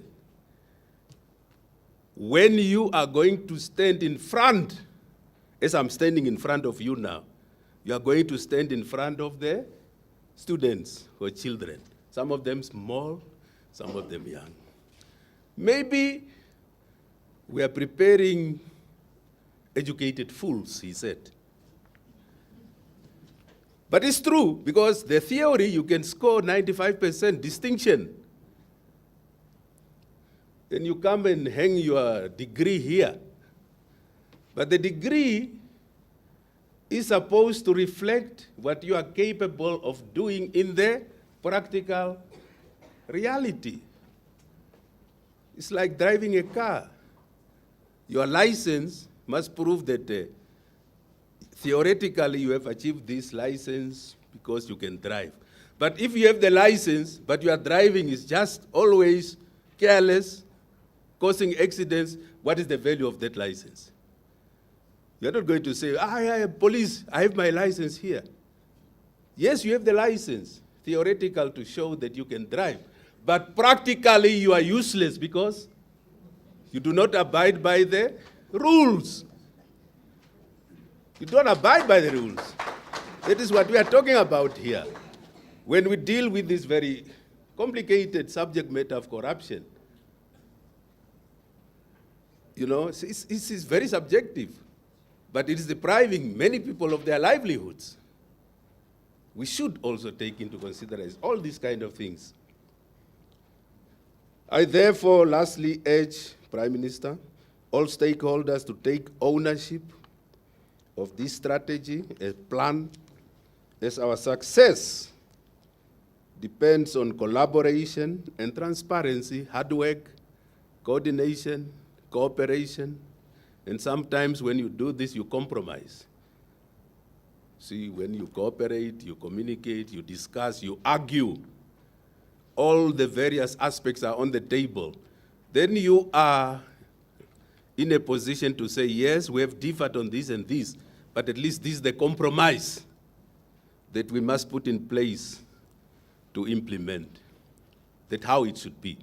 But we have a tendency also, this is my addition, we have a tendency in our societies that if my idea, me, you, as an individual, if my ideas and my arguments do not carry the day, then nothing must carry the day. That is not how things work. You are so many here, I said there are many brains here. When you debate, you argue on the basis of objective facts. And when you are convinced by the other one, then you take the consensus that emerges from there, the consensus, the compromise, and put it in practice. And then the next day you come back to the difficult issue that you could not resolve, and you go ahead, and maybe you'll get a consensus and move. But these selfish things of, if my idea must be the best, even us who compiled the strategy, you may have something there that looks so good, but when it is discussed, somebody else might come up with a practical, better idea. And therefore, accept that one. Don't say this one. Sometimes many of the officials, I'm talking about the officials of government now, they will just lazy to argue, come secretary to cabinet, lazy to argue, but just say, cabinet has decided. Cabinet does not decide in a dictatorial manner. All submissions that go to cabinet are prepared by the specific officials in the ministry, in the office, in the president. In the office of the president, everywhere, all the agencies. Meaning, works and transport, we want to bring to cabinet a submission to deal with roads, construction, and more funding. Then it is prepared in the ministry there, that submission. And every Tuesday we meet at cabinet, and there's a list of all these submissions. And we debate. Of course, we do not just approve. We debate, we perfect. And then a resolution is taken to go back to the specific ministry for implementation. But then some who are lazy, when the resolution is taken, the decision is taken, they look at it, is this a cabinet decision? It's your decision too, because the submission came from you. Am I right, doctor? Yes. Munjira? Yeah. So let us work together. In conclusion, I repeat the request to the civil society leaders, private and public sector representatives to unite and remain dedicated in their efforts, as this will ensure that Namibia becomes a model of integrity and transparency in our own country, in our sub-region of SADC, and beyond. Having said all this now, I don't know whether I should launch, because I saw launch, but I don't know what to launch because I don't have the...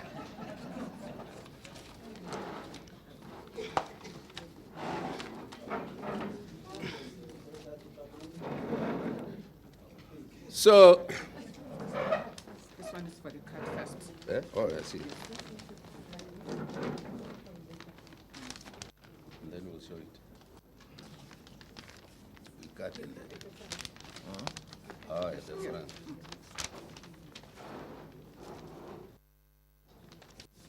And then you take it out. Yeah.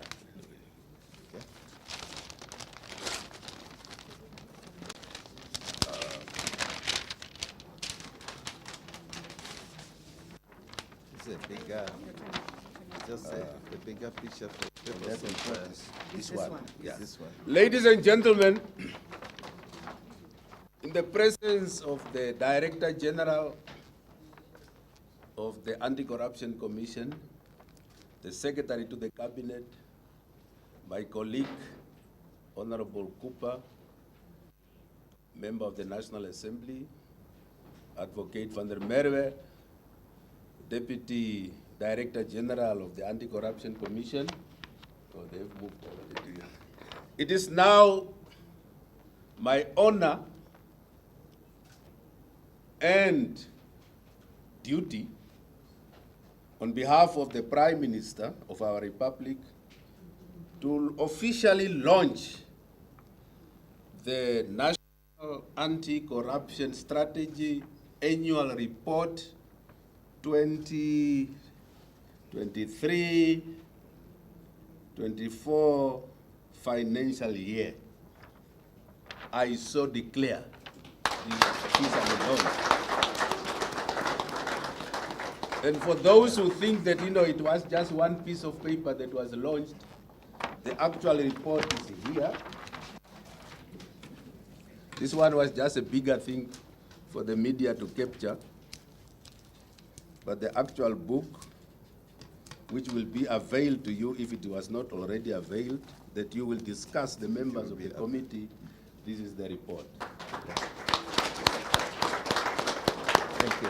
Thank you very much. Thank you very much. Okay.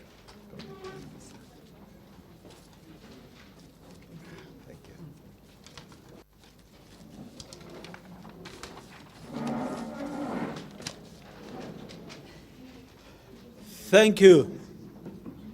Thank you. And as a director of ceremony, I don't know how many thanks should I give to the Deputy Prime Minister for having been such a very good professor explaining to us the context,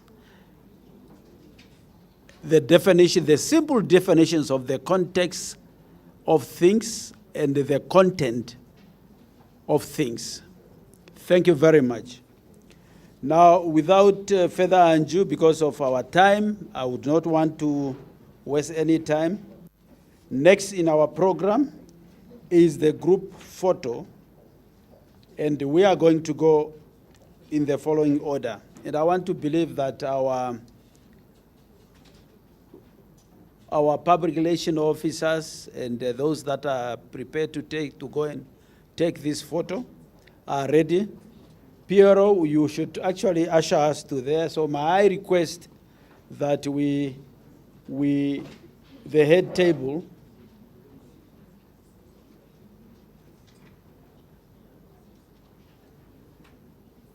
I request that the high table stands so that we can go for the group photo. I was made to understand that it's going to be on the stairs on my left here, on the left as we are getting out of it. But of course, there will be usher. And all of us, it's a group photo, but we only want the high table to move out first and we all follow so that we go for the group photo. It is going to be outside by the stair on the left.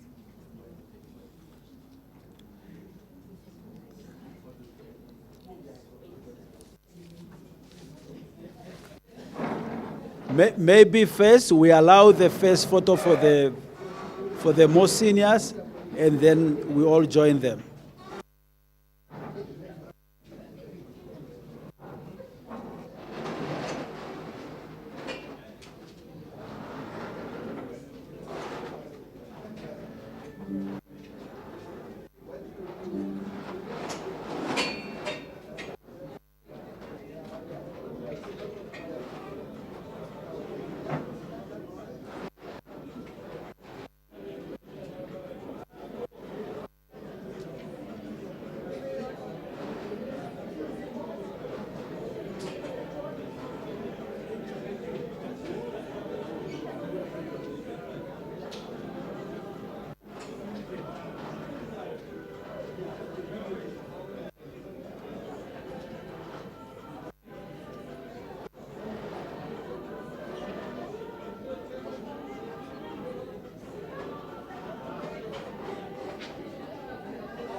Test.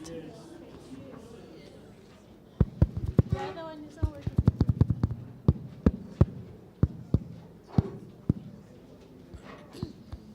Nothing. Yeah.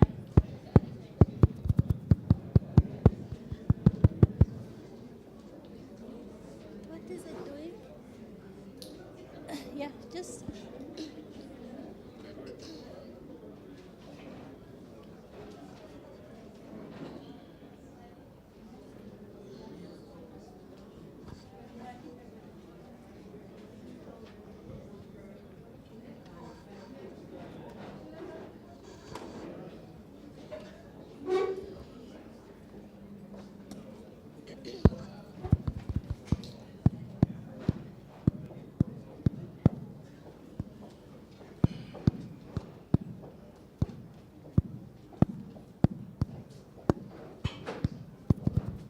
It's fine.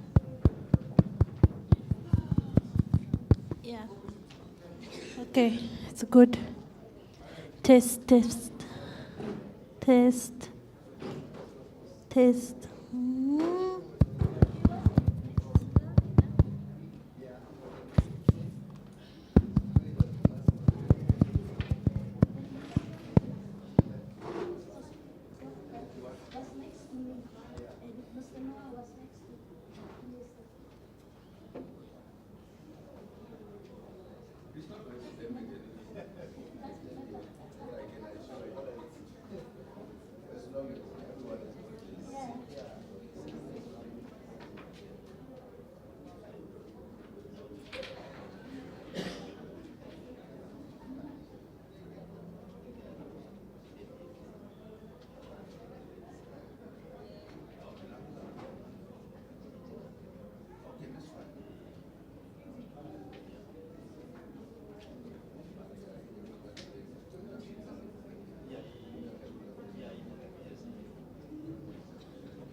Colleagues,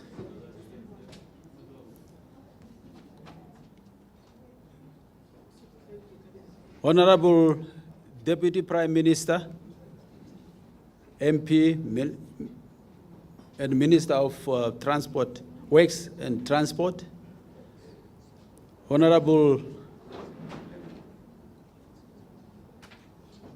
Paula Cooper, MP, and Vice Chairperson of Parliamentary Standing Committee on Constitutional Legal Affairs, Mr. Noah outside, and of course our advocate Erna van der Merwe. We are now going to dive into the presentation, but I thought before the presentations we need to be entertained by the choir, and that is as it is in the program, and that is now the performance by, it's an own compositions video by the same school that we are going to hear. But I was disappointed that the voice was very low. I hope this time around they will manage it better. Please, technical peoples, make sure that we have the good sound now this time around. Can we go ahead with the performance before we dive into the presentations?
Another round of applause for Alpo Bambo's Senior Secondary School on composition.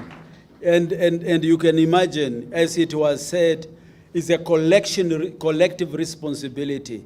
They sang that song to fight corruption in almost few languages of Namibia, so that we all can understand. I hope if there are students, former students of Dr. Alpa Bambo's Senior Secondary School, I think you should be proud that, yes, that is what is coming out of that Senior Secondary School. Thank you very much for that. We thank them in absentia. We are now going to dive into presenting to you the report. That is the annual report on the implementations of National Anti-Corruption Strategy and Action Plan 2023-2024. You might realize that you have got 2 copies on your table. The other report is 2022-2023. It was not launched here, of course, but it was presented to Parliament and it was already launched. So we gave it to you for your benefit because it was not distributed. Please, you might have free copies to go and read and do comparative analysis between the implementations of that year and the year under review. Having said that, colleagues, ladies and gentlemen, Deputy Prime Minister, Honorable Cooper, we are now going into the report. And the content of the report, of course, it will have a background, it will have implementation and monitoring. It will present to you the results of 2022-2023 financial year, as well as the result for 2023-2024 financial year. And we will do the reflections, we look at the opportunity, we will then conclude the way forward, and then we conclude our presentation with questions and answers. Having said that, let's dive into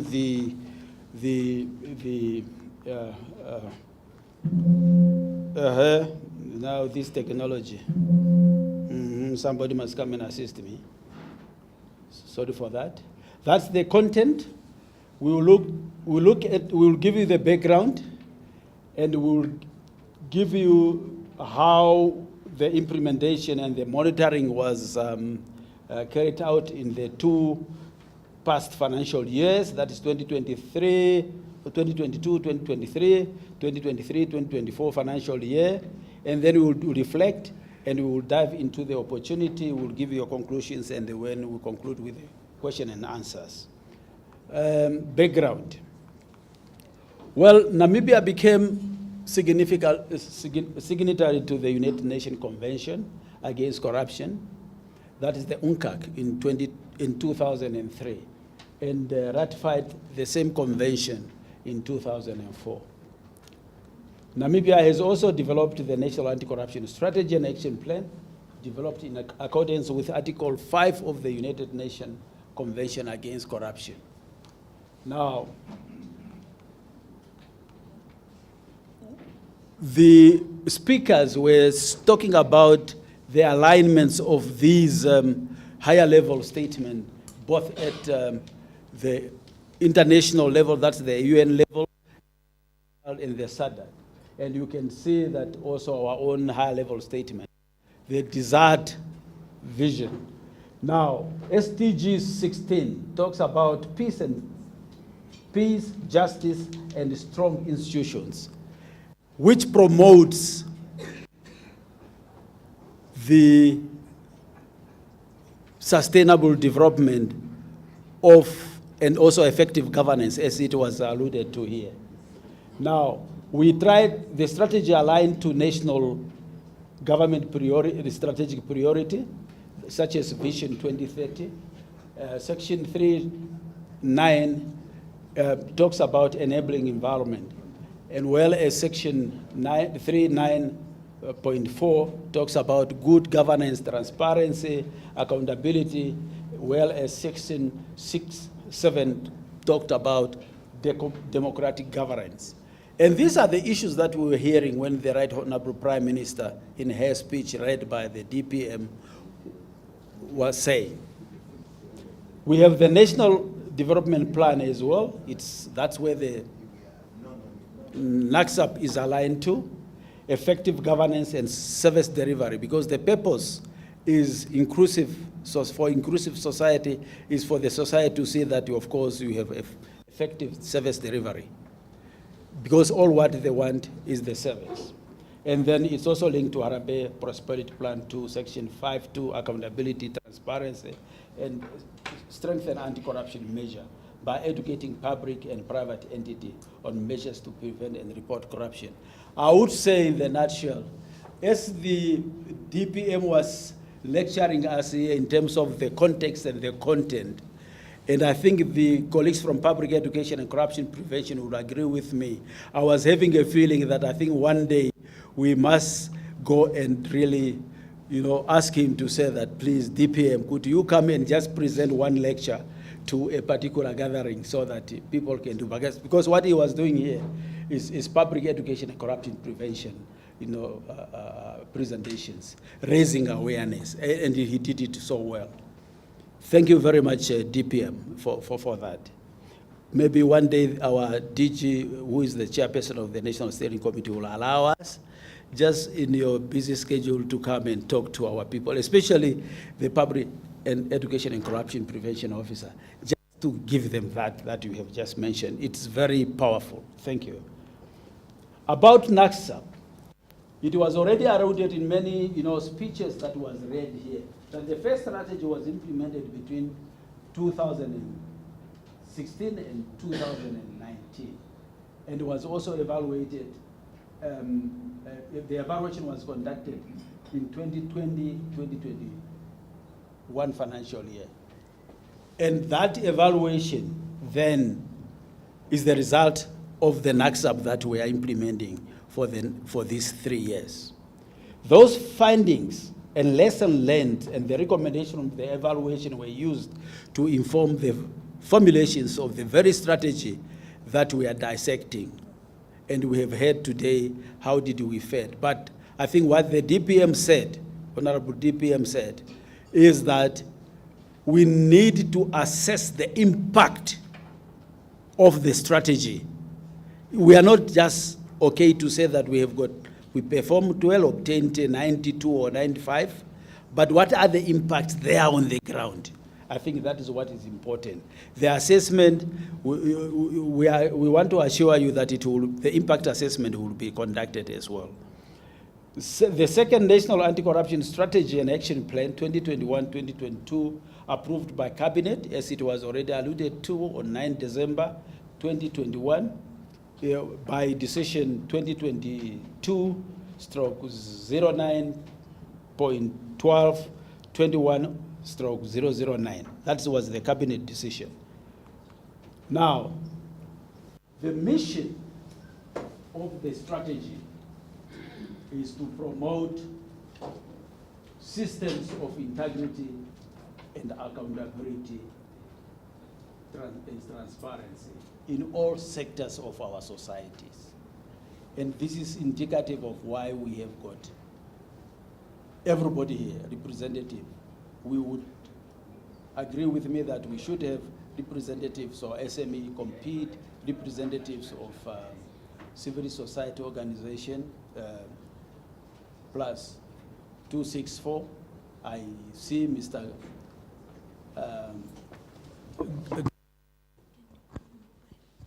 I see Mr. Graham.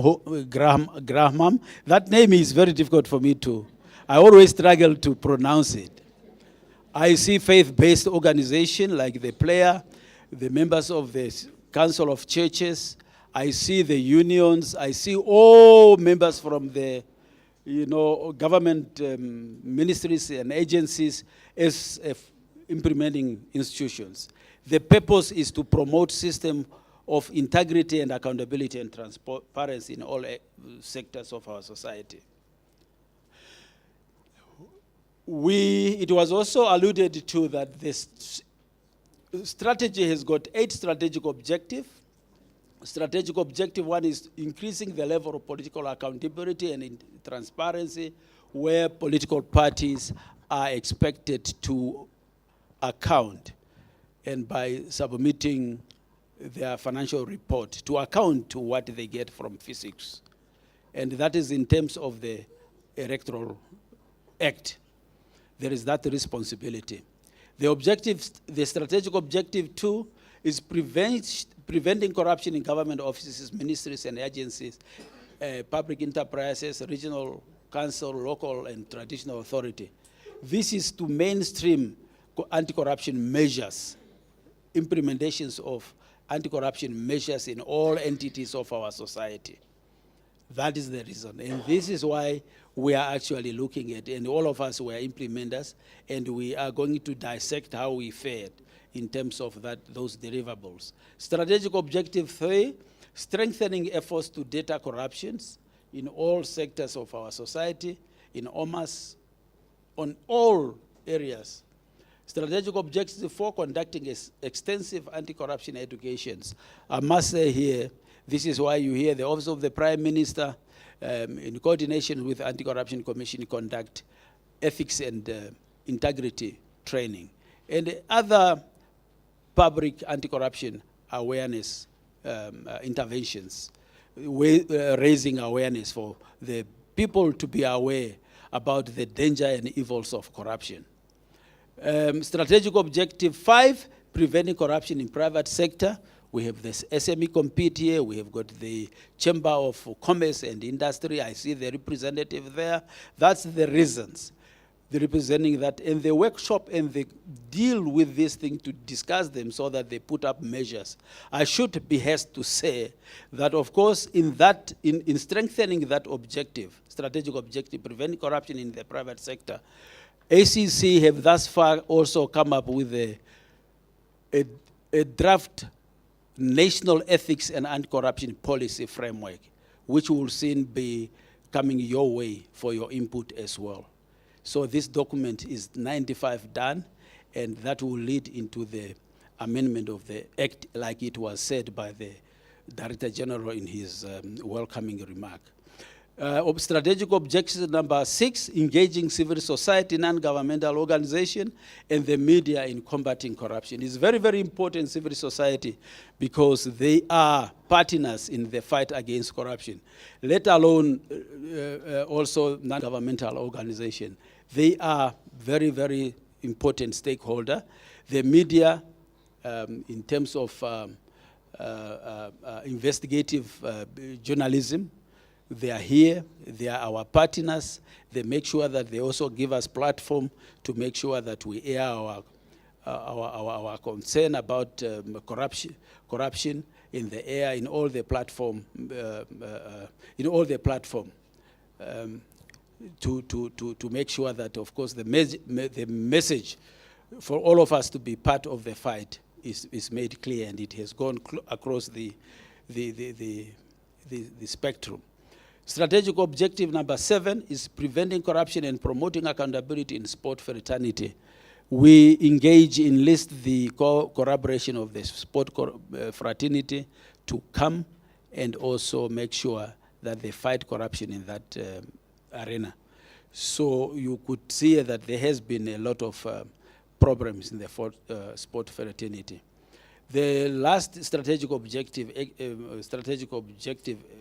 8, is to enhance the engagement and participation of youth in anti-corruption program. You will be surprised that the youth are actually the majority. One day I was looking at the voters registration, and I was made to understand 900,000 of the voters are young.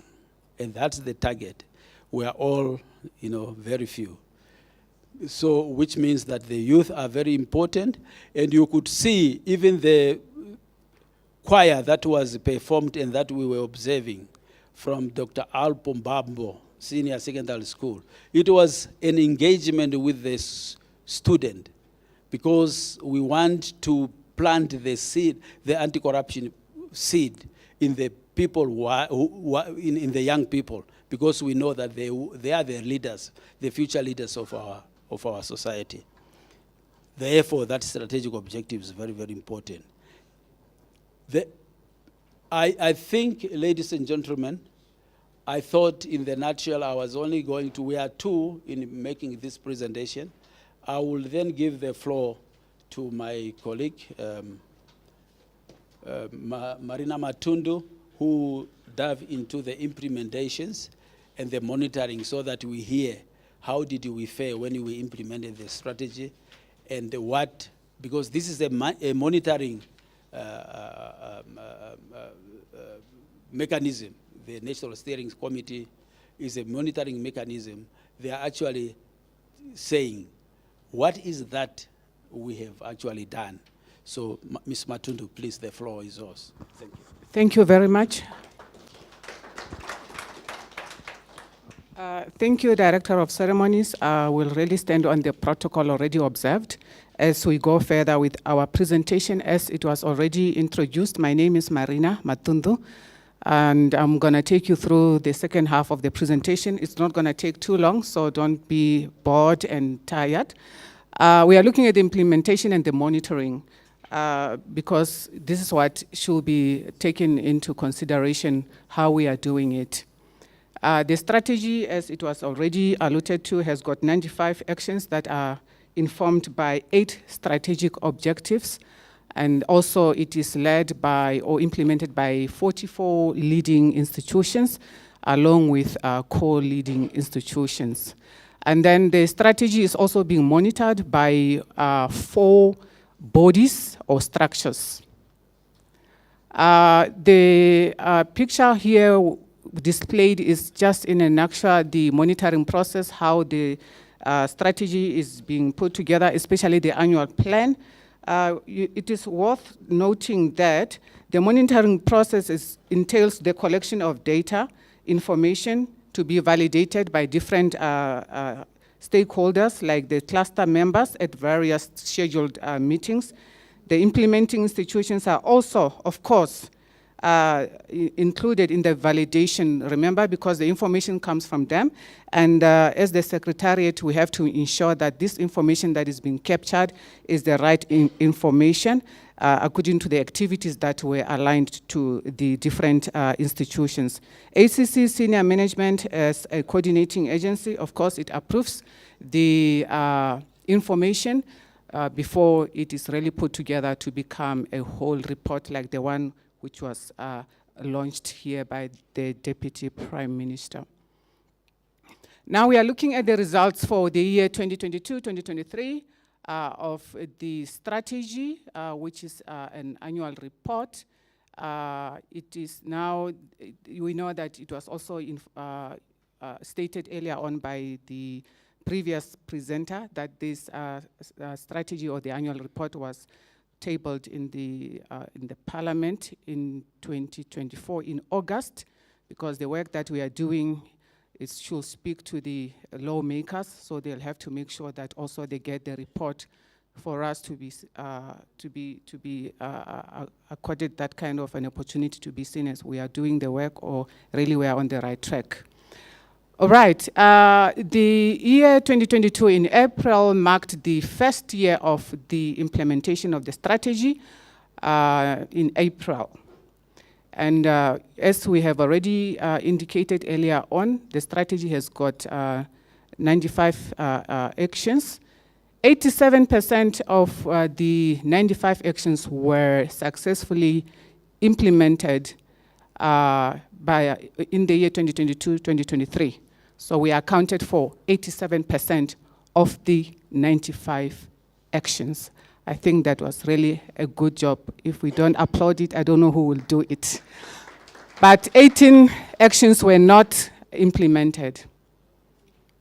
So coincidentally, you will see also moving forward that these actions or the percentage is just similar, is the same, consistent. We were consistently scoring the same score of more than 90%. Now we are looking at the strategic objective as per the results. Strategic objective number 1, if I may take you through, it is talking about increasing the level of political accountability and transparency. Very, very important, because transparency and accountability has to start with the political figures up there for them to cascade down to the masses. And 80% of the actions were implemented, meaning that 8 out of 10 under this strategy, the actions were successfully implemented by 4 lead institutions. The strategic objective number 2 speaks to the Preventing corruption in government offices, ministries, agencies, public enterprises, regional councils, local and traditional authorities. So 95% of the work that was done or actions were implemented successfully by 18 lead institutions. That is also excellent. 95% is a big score. Strategic objective number 3, it is advocating for strengthening efforts to deter corruption. And when you look at the results there, 11 out of 13 actions were successfully executed by 7 implementing institutions. Strategic objective number 4, it's 100%. It is talking about conducting extensive anti-corruption education. It's 100% there, meaning that all the 6 actions that were earmarked for that strategy for the year under review, they were successfully implemented by 4 leading institutions. It's also a great mark. And then we go for the strategic objective number 5, which is preventing corruption in the private sector. 4 out of 5 activities, as you can see there, they were successfully executed by 3 lead institutions and 6 core lead institutions. It's an 80%, it's a great score as well. Moving forward, strategic objective number 6, it is engaging the civil society, non-governmental organization, and the media in the fight against corruption or combating corruption. And as per the results there, the 10 actions that were earmarked, we really managed to successfully implement or execute 9 out of 10 by 8 lead institutions. The strategic objective number 7, it's a bit problematic, but there's still room for improvement. It is preventing corruption and promoting accountability in the sports fraternity. As you can see, it's a 50%, that is the lowest thus far. You have heard earlier on from the previous presenter that we saw a lot of red flags in the sports fraternity. The sports fraternity has become a battlefield, and we know that sports should be an unifier of all the people in the country. But now it has become a battlefield, so we don't want to see that. We want to see an improvement when it comes to all the controversies and all the things that are happening that are really taking the work of that fraternity backwards. So 50% was accomplished, which is really not good. There's still room for improvement regarding that, meaning that 1 out of 2 actions were accomplished. And then strategic objective number 8, which is the very last strategic objective rather, it is to enhance the participation of the young people, also to encourage them, to motivate them to be part of the fight against corruption. You see that it's 100% because the young people, if you have earlier on heard from the previous presenter, they are the majority of this country, and they are coming forward, they are interested. We tested it when we had a song competition last year in Swakopmund, where Alpha Mbamba Secondary School became the winner of that competition. They were portraying their messages, singing about fighting corruption. From the depth of their heart, you could see the faces of those young people that they really, really hate corruption, and they don't want to see corruption happening in this country. So they were so excited because they could see themselves also on television. This event was broadcast on all the NBC platforms, including television. Being taken away from your village, coming to the coast. Who doesn't want to be at the coast where the ocean meets the desert? So they were so excited to be there and being watched by their relatives on television. It was really, really great as well. So we are going to continue because there's a proverb in Setswana which says, "Luri lo jwalo sale metsi," meaning that we should really nurture them while they are still very, very young, so that when they grow, we don't really come across corrupt people. We really have to ensure that young people, they are non-tolerant to corruption, they hate corruption, and they become productive managers, they become productive politicians in the future, as you see that the number shows that they are very high when it comes to our population. The overall performance, as I said, coincidentally, it's 85%, 85 points out of 95 actions, which is a 92% for this year. Earlier when we were talking about cluster meetings, and the Deputy Prime Minister was also asking what is the cluster meeting on which level. Cluster meetings are there because they are structures where the stakeholders are reporting, having meetings, discussing and brainstorming about implementing this document, which is a national document. So we managed to hold 13 out of 16 cluster meetings. Very, very important because they have to come also to account for their actions. And then we also had one steering committee, which was held last year in, at the NAMPower Convention Center in October the 26th. Moving forward, the engagement of monitoring is continuing. We did not really hold any regional forums because the regional governors are also the chairpersons of these regional forums where they advocate for the fight against corruption and also enticing the nations and their masses to fight corruption. Although the Secretariat provided that coordination and also produced an annual report, but unfortunately we did not have any regional forum. Now I'm gonna show you the comparison of the results by the financial year. As I said earlier on, the cluster meetings are very, very crucial for this strategy to really see its success. In the year 2022-2023, we managed to have 15 out of 16 cluster meetings, while 2023-2024 rather, we had 13 out of 16 cluster meetings. The year 2022-2023, we managed to hold 10 regional forums across the regions, only 10. And by the year 2023-2024, unfortunately, we couldn't hold any regional forums. The comparison, as you can see there on the chart before you, the strategic objective number 1, in the year 2022-2023, we had 10 actions, and all of them were successfully implemented. While the year 2022-2024, we had 10, but only 8 were successfully implemented, meaning that the 2 were not accounted for. For the year 2022-2023, strategic objective number 2, 47 actions, only 40 were implemented, meaning that 7 were not accounted for. And then for this year, 47, 45 were accounted for, while 2 were not. So this is how it looks. I don't want to take you through everything. The report will show you. Oops. Okay, now we are looking at the projection, the reflection after the implementation of this strategy. What are we saying? What have we learned from this? Good.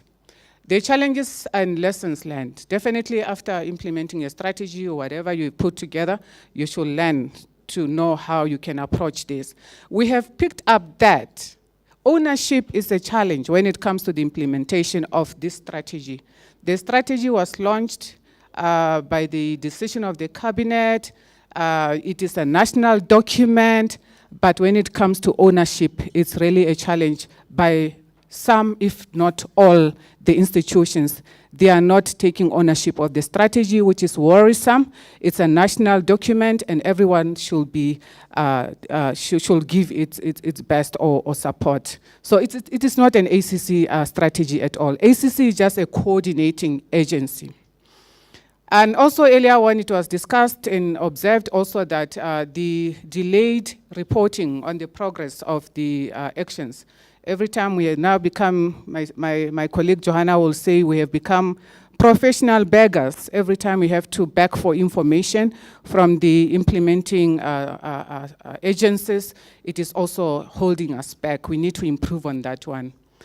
The monitoring system, of course, shortage of human resources. You can be a jack of all trade, but master of none. The Secretariat is really also overwhelmed. We do our own work as the ACC staff members, and here also we are the Secretariat of this of this strategy. Of course, we are having the support from our principals. It's a great thing, but we really need to be empowered when it comes to human resources for this strategy to be given the attention it deserves. And also, we need to spread our efforts. Really, to be honest, our efforts should be spread. Everyone should add their energy to this strategy, because it needs our attention, all of us. And opportunities, there are so great opportunities regarding to the implementation of this strategy. When this strategy is fully implemented, because it is not only that we want to have a strategy, we are accountable for, earlier on we said nationally, continentally, globally. So according to UNCAC, we needed to come up with this strategy, but it is also for our benefit. So the full implementation of this strategy will just boost that momentum of effective governance for our country to be governed in such a way that everyone would be proud of being a Namibian in a country where there is less corruption or no corruption at all, but then everybody is benefiting from the resources of the country. The enforcement of the policies, and also to strengthen the mechanisms of preventing corruption, because we want to continue preventing corruption from happening, because they say prevention is better than cure. Someone told me that, how do you prevent corruption? We can prevent corruption if we are really willing to do that, through policies and mechanisms also that are there. I know that every institution in this country, they are having their own kind of policies that will assist us to prevent corruption, but we should tighten up and beef up our efforts. And also the country will improve in its ranking nationally, as I said earlier on, regionally, continentally, and also internationally. Our country will be really seen as a role model by other countries. Opportunities moving forward, if this strategy is implemented successfully, also it will deliver great results to strengthen corruption mechanisms on a regional level. Also, as we know that we are also benchmarking, or we are partners, bilateral and multilateral agreements are in place with other countries. They learn a lot from us. We also learn from their best practices. So this will also make sure that we are getting there. We're also gonna strengthen partnerships and also advocacy, including funds from our developmental partners. I can see Madam Itana is there from UNDP. Thank you very much. So she's smiling nicely there. And also we're gonna scale up our actions. If we scale up our actions and put efforts, we are going to find solutions to the problems that we face, isn't it? So it is very important for us to put this thing into context and make sure that everything is going well. After the evaluation, we also gonna measure the impact. It was already mentioned here by the Deputy Prime Minister that we can do everything, but what about the impact? Is this strategy having an impact in what we are doing or what we are aiming for? We are aiming for what? Fighting corruption in our country, make sure that every Namibian is really disgusting corruption with all their hearts. So we want to see impact. We don't want to see a lot of investigators arresting people because of corruption. My sister is there, Kanyangela. We want to really see the impact of fighting corruption by lessening the arrests and also making people to become ethical citizens. In conclusion, 2024-2025 financial year, it is the last year for this strategy. So we really have to beef up. We have to tap into the best practices and make sure that we pull into one direction, we harambe into one direction, and finish strong all together. We don't want to see other people, when you are running, I'm not an athlete, but I like doing fitness. I also did a 21 kilometers 2 weeks ago there in Swakopmund from Langstrand to Walvish Bay. On your way, you tap others by saying, we are just almost there. Let's go. We are almost there. Let's go. You don't just pass your colleague and leave the person there just like hanging or wanting to faint. You keep on encouraging the person until they reach the finishing line. Thank you very much for your attention.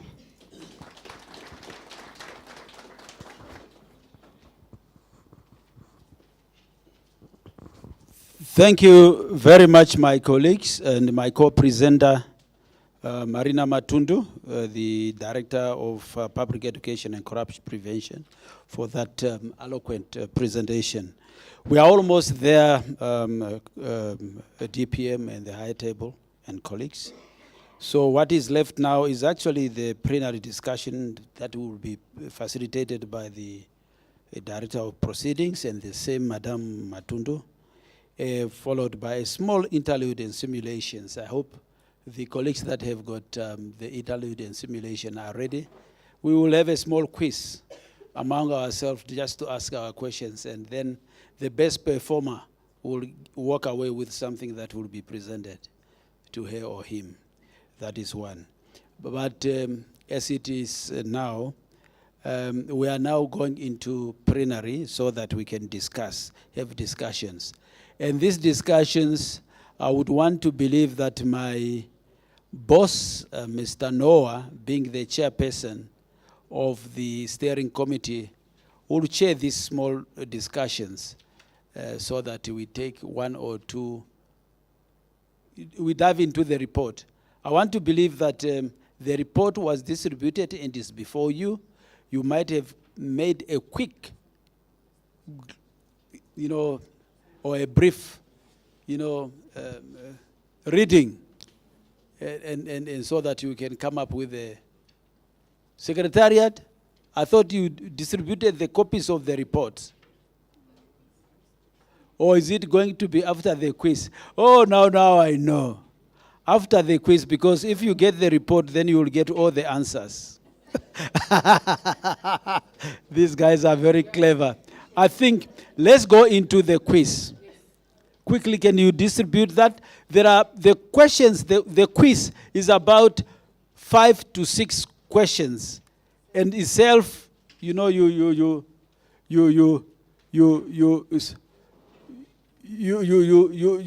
at the questions, answer, and provide answers. And then we will sum them up quickly in terms of the outcome of the results, and then we will announce. ACC member, you are barred from partaking in this quiz, including my Director General and the deputy here. And I should exclude the high table. Can we not also exclude the DPM and Honorable Cooper? Please. Can I ask that with your encourage, with due respect? We can then, it's a brief quiz.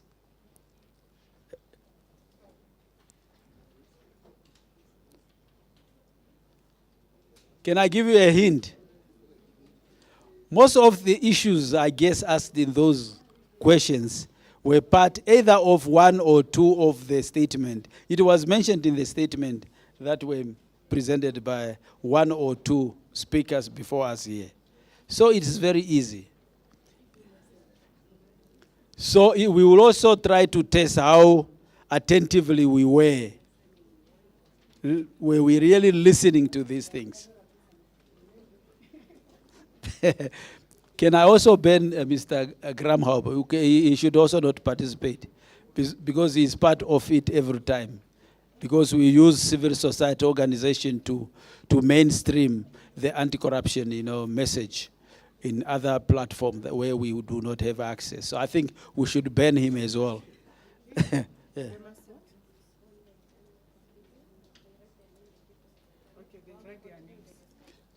Woo! This is a pass and fail kind of thing. You write your names on the questions, because at the end of the day there is a gift to be awarded.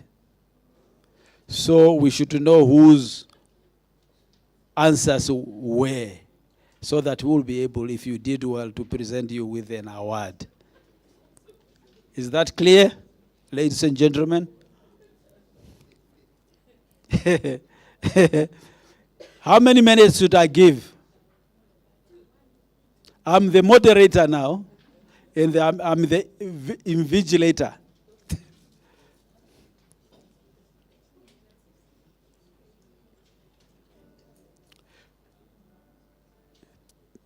10 minutes. 3 minutes. 2 minutes. Okay.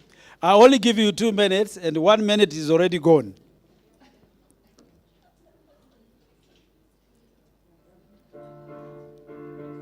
You have 1 minute left.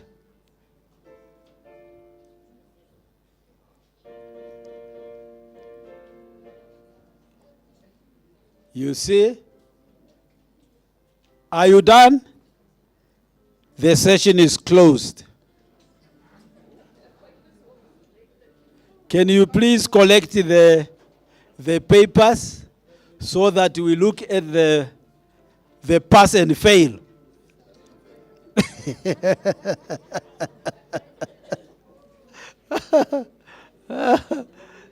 Yes. Can I give the floor to the examiner? Who is collecting the? You are still not yet done.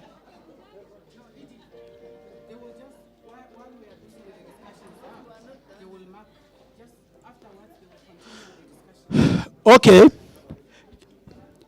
While the members of the secretariat are collecting the forms and mark them, can we continue with the discussion?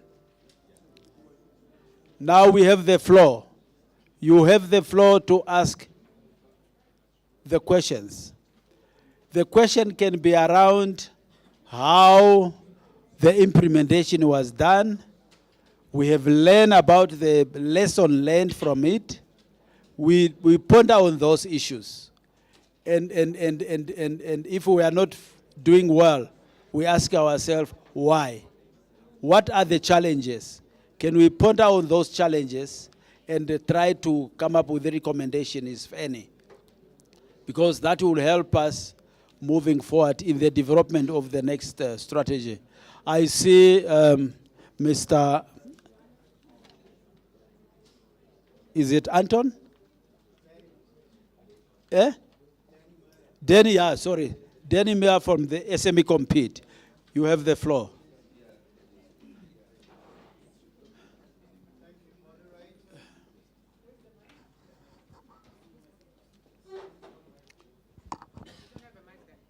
There's one there.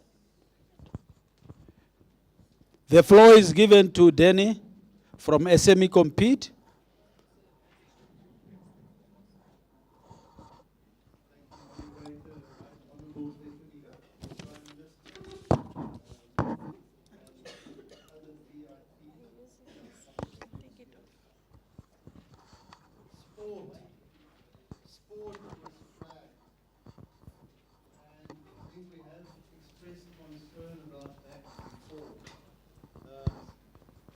What remedial action is being taken? Sport has been flagged before. What remedial action is being taken? Because once again, it is being highlighted.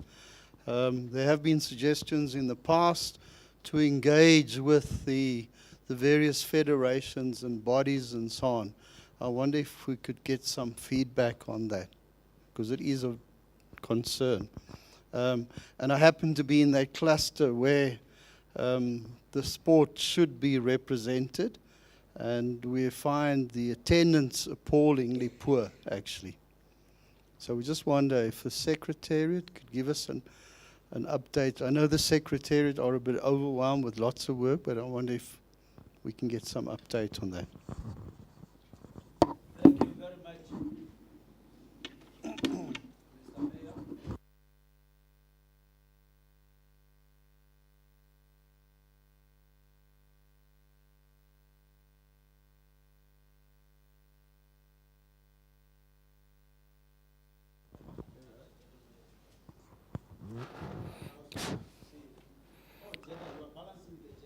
Oh, thank you very much, Eddie. And I also want to observe the protocol as established. My question perhaps is just, we understand that the score is it's about 87 out of the 95 I need to understand the 18 actions or 18 remaining unimplemented actions. How significant are those actions? Maybe that's one. And maybe the remedial action there of how do we intend to proceed addressing those unimplemented action. Maybe the other observation that I want to make is on the ownership, because I think also it's also highlighted as one of the challenge that perhaps the institution are not really taking the national this national program as as their own. Maybe I want to believe, or perhaps just to highlight that maybe we may want still to do some more. That is now in terms of providing again awareness in terms of what program is it, because there are still some perception that from certain quarters that feel like maybe this strategy is somewhat just an anti-corruption strategy, and people and perhaps anti-corruption wants us to help them implement their own strategy. And maybe we may really want to look at that, and so that then we be able to, to filter in and be able to provide, the information that this is a national strategy. Hence, we need all of us, particularly the implementing agency, to come on board and support the initiative of the anti-corruption and the country in general. Thank you. Thank you very much. All right, I'm Paulinus Shihama from the Ministry of Mines and Energy.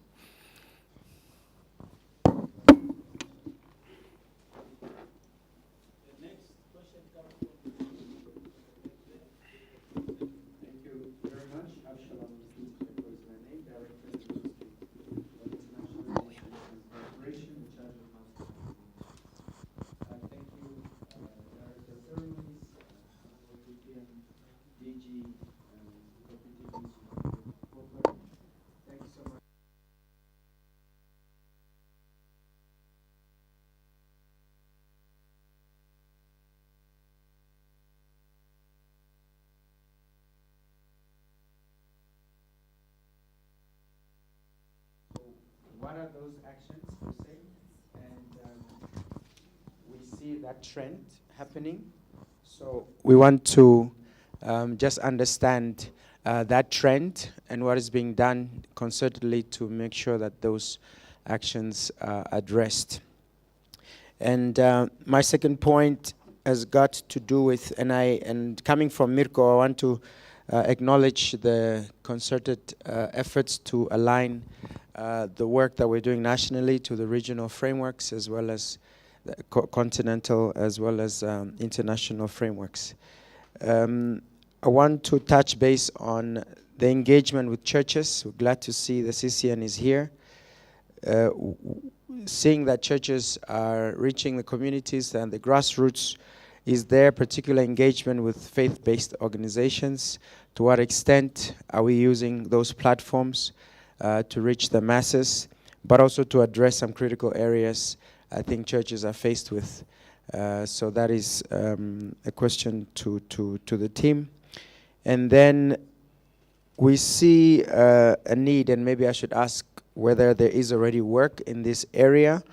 MICT has My Namibia, My Country nationhood program. To what extent is the information or engagement from ACC taking advantage of that platform? And then linked to that, and we heard our colleagues say, nurture the youth when they are young, so that as they get older, then they are set in the path.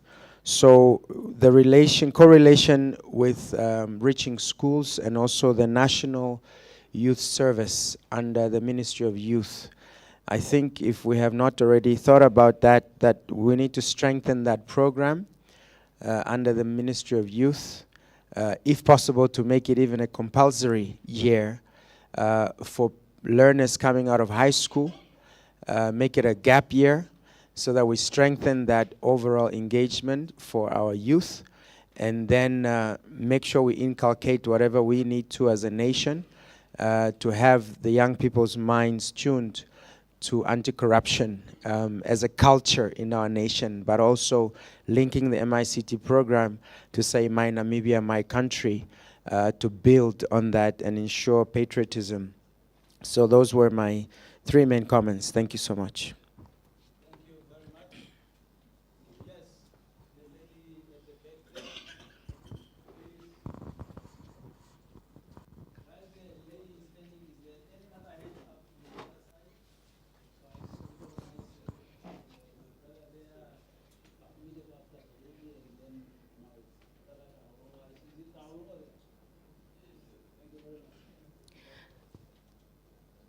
Good morning, everyone. My name is Felicitas Kavarangwada.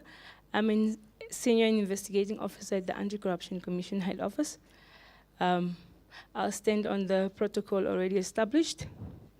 I just wanted to ask a question on the presentation that was made. On the 8 strategic objectives and the activities that were done or the actions that were done on them. I specifically want to focus on strategic objective 2 and strategic objective 3.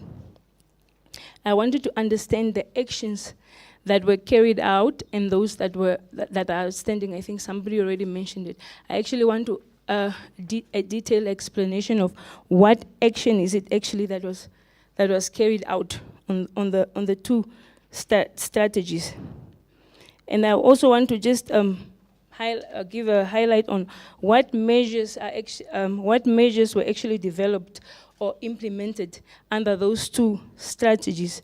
My reasoning for those questions is basically just I'm trying to understand, do we actually have practical action relating to the corruption activities that we have at hand? For example, most of the corruption crimes that we're investigating, was it identified under those strategies, and then were measures brought up in a way as into how we should curb and deter the public or the public officials from actually committing those types of corruptions? That's what I just wanted to ask. Thank you very much.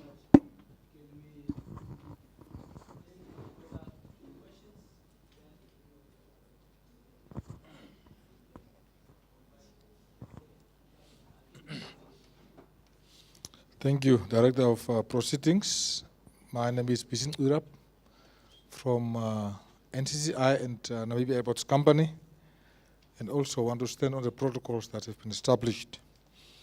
Just 1 or 2 comments from me. Number 1, once we have identified these actions, do we rank them in terms of priority and possible impact that they may have, so that we can probably focus on the ones that we deem to have more impact than the others?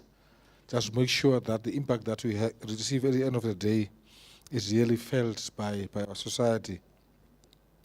Secondly, just to affirm what one of the colleagues said earlier on, it might be good, I don't know what is in the report, I have not seen the report, but as we report back, it might be good to at least highlight the specifics of some of the actions that have been undertaken, instead of just saying that we have done so many actions in the particular cluster, just to highlight the key ones, so we can get a little bit more detail of what has been done. And thirdly, one of the clusters obviously deal with central government and public enterprises. I would suggest that maybe we drill down a little bit on that one, because the public enterprises now have a structure that consists of the CEOs of the public enterprises and also the chairpersons of the boards. And these forums may be of assistance in ensuring that the issues that deal specifically with the public enterprises could probably be drilled down more at that level. I so submit. Thank you very much.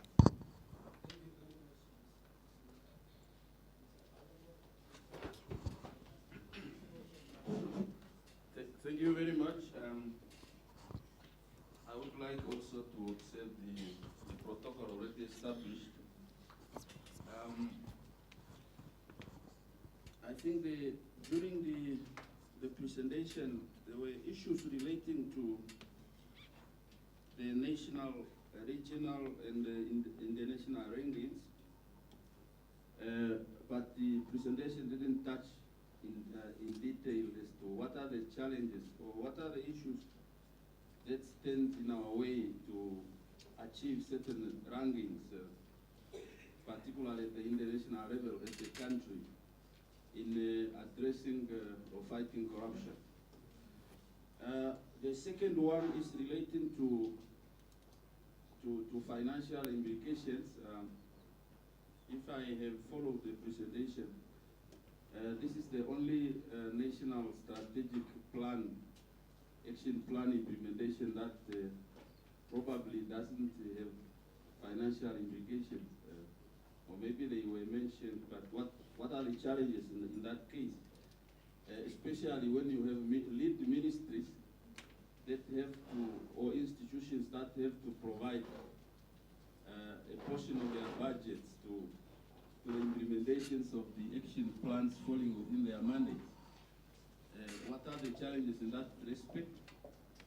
I have heard of some donor funding, which is very appreciated, but what are the issues relating to finances in terms of implementation? Thank you.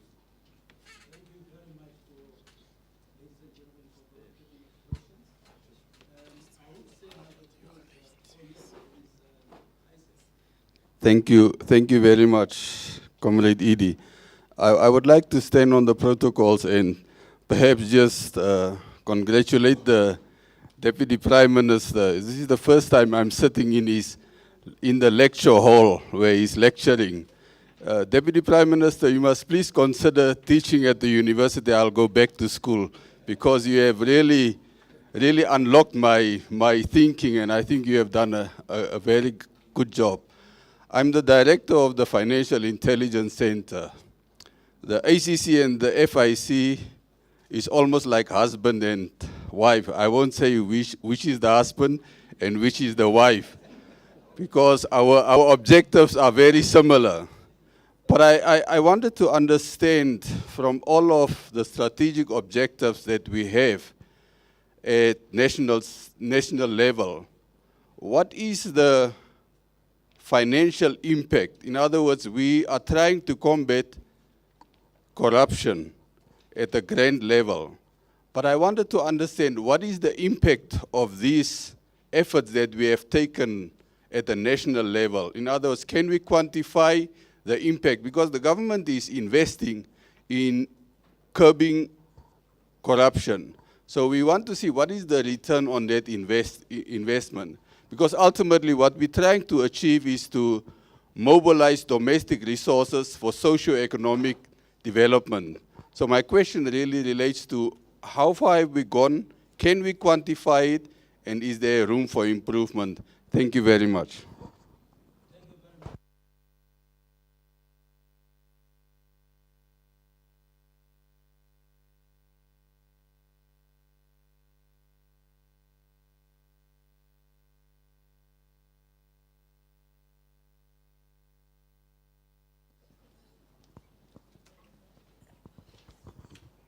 Thank you. Yes, so Graham Hopwood from Institute for Public Policy Research.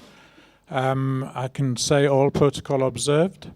I just wanted to underline a few concerns from civil society. I'm speaking on behalf of IPPR, but also after consulting with the Namibia Institute for Corporate Governance, which obviously reflects some of the private sector concerns as well.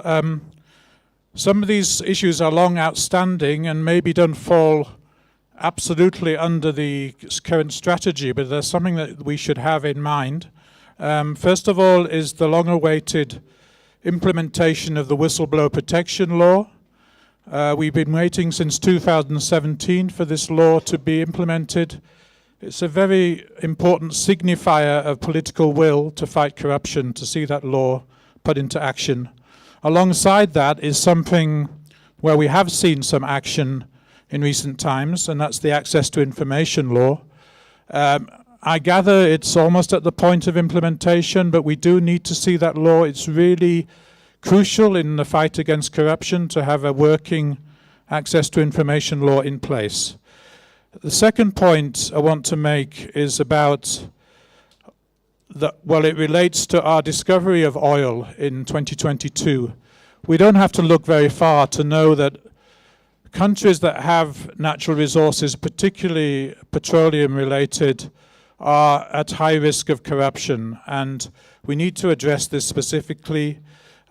We have suggested for some time that Namibia join the Extractive Industries Transparency Initiative. It's the quickest route to requiring us to meet a certain level of transparency and accountability, particularly in the mines and energy area. It is actually in the Harambee 2 plan that we either join EITI or implement the same standards of transparency in our domestic reform program. And as I say, the simplest and easiest and quickest way to do this is to join EITI. We'd also like to see the same standards of transparency applied to green hydrogen as well. A fourth area where we've been waiting and hoping but not seeing any action is the reform of the Marine Resources Act. This is obviously in relation to the fish rot scandal. A number of deficiencies and loopholes that we've mentioned, those loopholes that need to be closed this morning, are in the Marine Resources Act, and they need to be acted on. And initially the government said it was going to do this, and now it seems to have backed off. So we need to put that back on the agenda. Asset recovery. Where there are foreign companies that are carrying out corrupt activities in Namibia, we need to go after them and recover the assets that have been lost. And this is a particular example, again, relating to fish rot, not to the criminal trial here, but to the responsibility of the Icelandic company involved in fish rot. They need to return the stolen assets and take responsibility for fish rot. And we'd like to see more support from that from inside Namibia.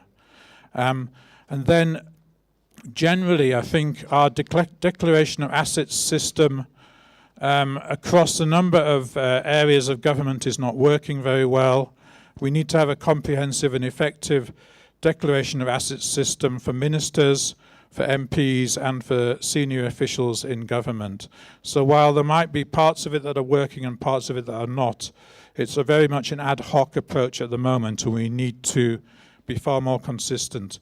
And then the last thing, I'd just like to mention something that is really important in the governance area in terms of the continental approach to governance, which is the African Peer Review Mechanism, or APRM. We need to make sure that these things are integrated together with Nacsap and the other strategies that we have. So the President launched the APRM National Report, I think in March this year. It had a lot of really good recommendations, but it seems to have been a little bit forgotten. So we need to follow up on the APRM report and also make sure that it fits together with the work that we're doing as part of Nacsap. So just very quickly, some pointers for us to think about. Thanks very much.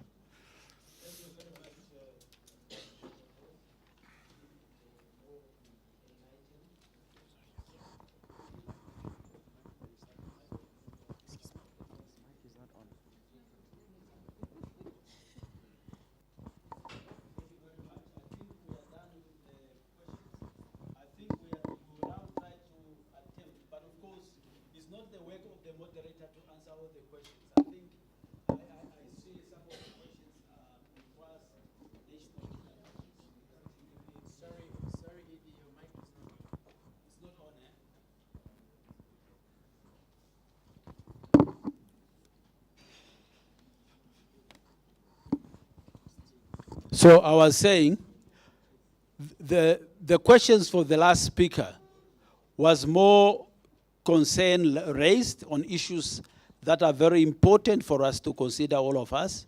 Remember, the implementations of these actions are our responsibility collectively. And all of us, as that is our responsibility, we also have a responsibility to provide answers to some of the questions. And I was saying, some of the questions are at national level. We have the DPM here. We have our DG. Of course, we will now, dive into the questions. Mr. Danny Mayel from SME Compete was more concerned about the sport fraternity and the fact that they are made to be part of members of the cluster. They have never been attending to some of these meetings. So I think it's a concern. And the question is, what remedial actions or measure to be taken to engage the sport fraternity so that they live to their expectations? I think that is very, very important. As we have seen from the presentations, we have not really done well in that in the implementation of that strategy. I think the score is at 50%, and the remainder is 50. So we really need to engage. But I would want to give this opportunity to my colleague from Public Education and Corruption Preventions. What have we been doing to engage the sport fraternity in terms of raising awareness? Yes, I see. My colleague Marina could provide maybe a brief answer. Okay, thank you so much, Edie, for the opportunity. First of all, I would like to really make correction on the 87. We did not account for 18 actions, but 8. When you subtract 87 minus 95 equals to 8, but not 18. All right. Okay. No. I just wanted to also correct that one before I move over.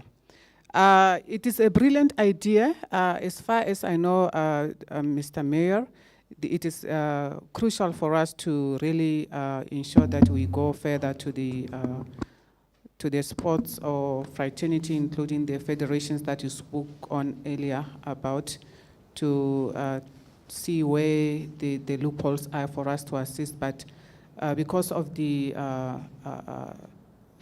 shortage of staff, really, we didn't do much around this. So they didn't account for, but then from our side, there's always room for improvement. We will beef up on this part. Thank you so much. Thank you very much. I think we could sum up to say that the concern is still valid. We need to engage the sport fraternity and really engage them so that we raise this awareness with them, and so that they should also participate. They are members of the cluster, but they don't come like it was said here. So we need to engage them. The second question came from Paulina Shehama from Minister of Mines and Energy. How significant are a number of actions not implemented, and to what is the way forward on those that have not been implemented? I think that's where we were talking about. I think this, if you read the report is unfortunate. I think you were not able to go through the report. There is a way forward there. Those that are not implemented. So remember that this is the Nacsap Steering Committee report for 2023-2024. We are still going to have another Nacsap Steering Committee report for 2024-2025, which is the closing report for the implementations of the strategy for the duration of the 3 years after the strategy was launched.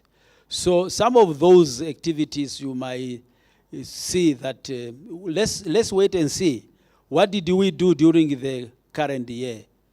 I think those questions, some of those questions in my view are best asked at the end of the Nacsap, when we will then have to look holistically at the overall results of the Nacsap implementations. And by that time, I guess we would then also respond to the question that the Right Honorable, the Deputy Prime Minister have been pondering on, to say, what is the impact? And in conclusions, we were saying in our conclusions that we will also do the impact assessment at the end of the implementation of Nacsap. And I think, can we reserve some of those questions like those ones? what will happen to those ones. But of course, they are very, very important. While we are here, and as an ED of Anti-Corruption Commission, perhaps I should to zeal in to ask to answer also the question asked by I think it was BC Wirab and also Mr. Kahorongo, whether we have prioritized these actions for implementations. And some spoke to the issues of what are the budget implications? Are they budgeted or are they costed? When we were at planning and we have asked the OMAS, the implementation agency, I think there is always teething problems when you are implementing a thing. People could not understand. When we workshop to ask for input and also to ask for OMAS and implementing agency to prioritize the actions so that we then have them, it was very difficult. There was teething problems there. But I hope going forward in the next strategy to implement the remainder of non-implemented actions and of the strategies that we have heard of, I think that teething problem will then be maybe a thing of the past, because we are all now getting to understand what is expected of us. I think those challenges were there. Of course, the strategy was to some extent costed, but only at the level of ACC. But that question kept on arising from the accounting officers from other implementing institutions. But we don't have a budget. I know, of course, Secretary to Cabinet have already issued a directive at the beginning of the lodge to say that implementing agencies should cascade the objectives and actions of the strategy to their strategic plan and their annual plan. Yesterday, MIT was here doing their strategic plan. I do not know whether they were having the copy of the national strategy and the National Anti-Corruption Strategy and Action Plan as one of the source documents for their planning. I doubt very much whether they had it. I did not ask him, he was here. So those are the issues. So in another word, when you are going for planning, I would advise that you use the Nacsap strategy as one of your source document when you are doing your strategic plan. And you use other just as much as you use the SDG, the UN, and you use your NDP 6 and your HPP 2 as your source document. Plus your previous year strategic plan, because you need to say where the level of your implementation and where you did not do well, because there would be some of those actions that you will still need to put forward for further implementation if you did not, if your evaluation was that you did not fare well on that. I thought I should just expand on that. It would be very difficult, of course, if you look at on the question of the 18 actions outstanding, what are those and what are the correction interventions? I think we will, I still repeat myself, let's wait until we receive the last report of the implementation of this strategy, which report is 2024-2025, which is still coming at the end of the financial year. And then we can see how did we fare. Will that be okay? The faith-based organization, to what extent do we reach out to them? The faith-based organization, I should say, the Council of Churches, which is the representative of the faith-based organization, and then civil society organization, they don't miss our cluster meeting, I must say. And to some extent, they are already mainstreaming the anti-corruption measures and education in terms of raising awareness through activities that they conduct. And if you read the report, you might see one or two things they do. IPPR is doing a great job, even in the extractive industry, to raise awareness and in terms of the issues that they have raised. I'm not too sure, that's why I was saying, maybe some of these issues might be at national level, whether we would come up with how do we regulate the extractive industry, that I think Minister of Mines and Ministry of Works have to come together in terms of the transportations of those resources, and also in terms of utilization and the extraction thereof. What policy would regulate that? I think if ACC would be asked to be part of those discussions, to come up with those, we will be happily be available to give our input to those. But obviously there are lead institutions, such as the institutions of mines and energy, and also Ministry of Works, Transport, in terms of the transportations of those resources. If policy could come, we will be all happily be involved to do that. My Namibia, my proud. I know my brothers from Mirko. I did not want to put Mirko on the spot. You have never attended any single meeting, cluster meeting, and you are one of the implementation agency.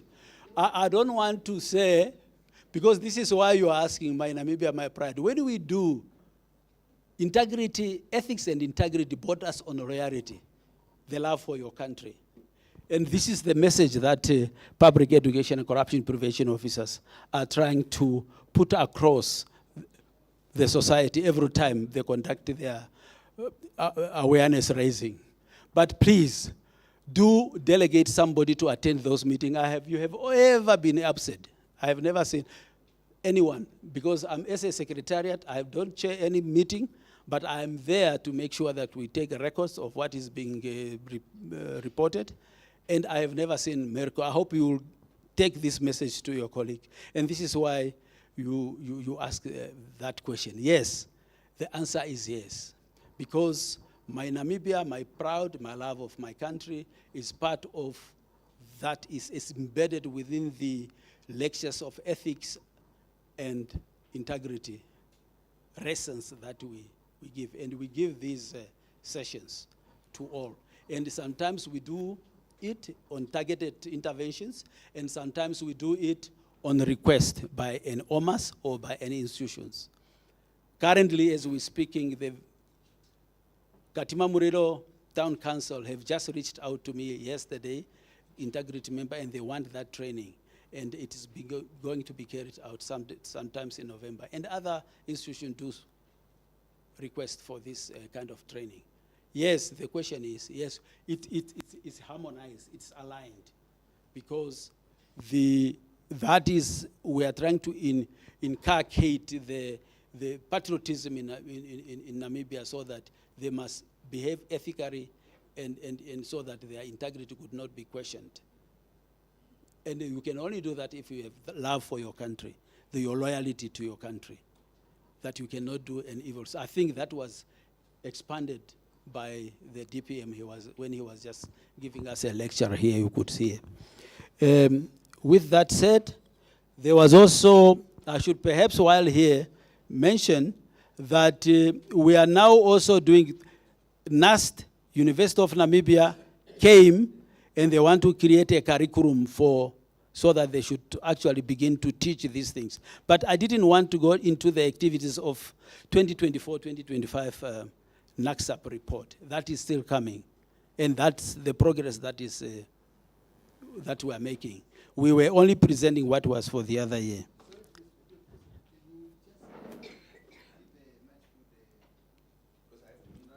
Oh, the DPM want to say something. Okay.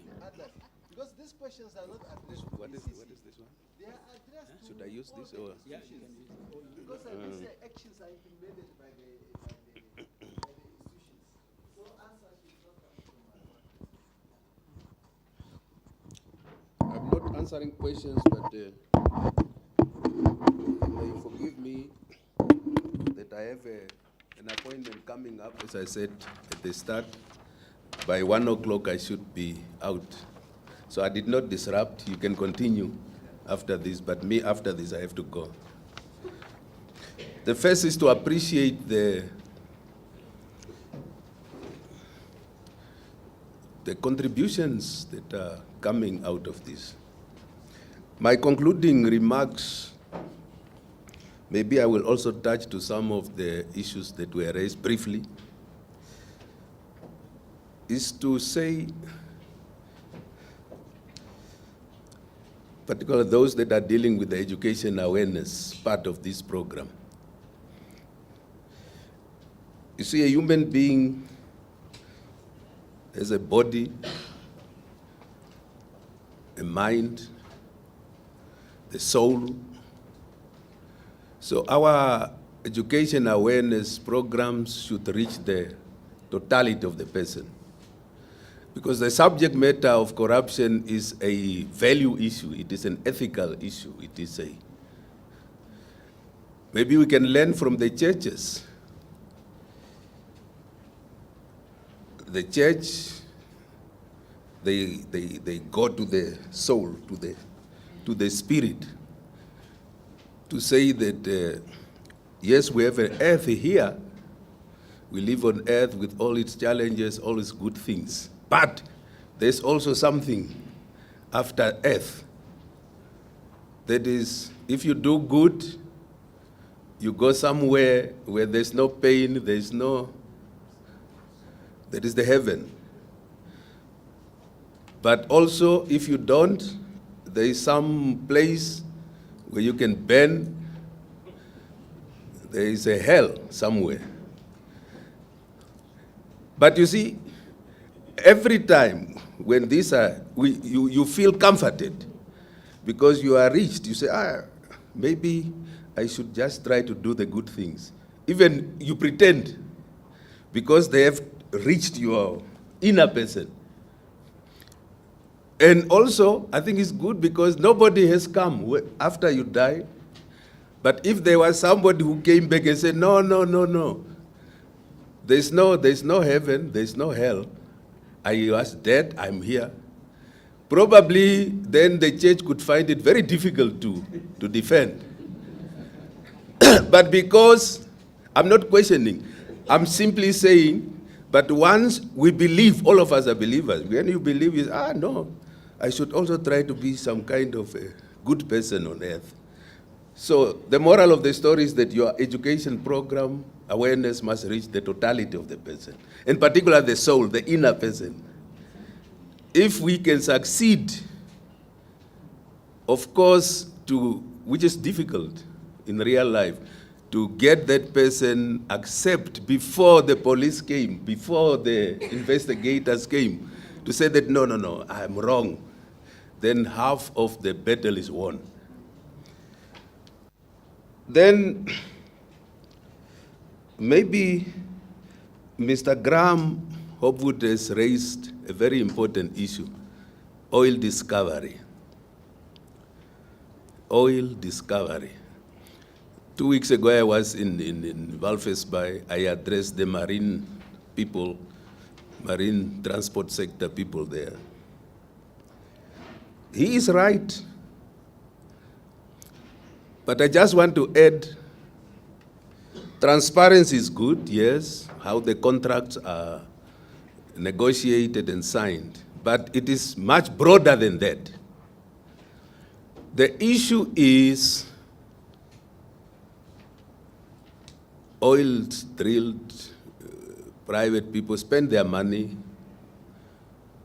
and therefore expecting us as the nation to get the benefits and so on.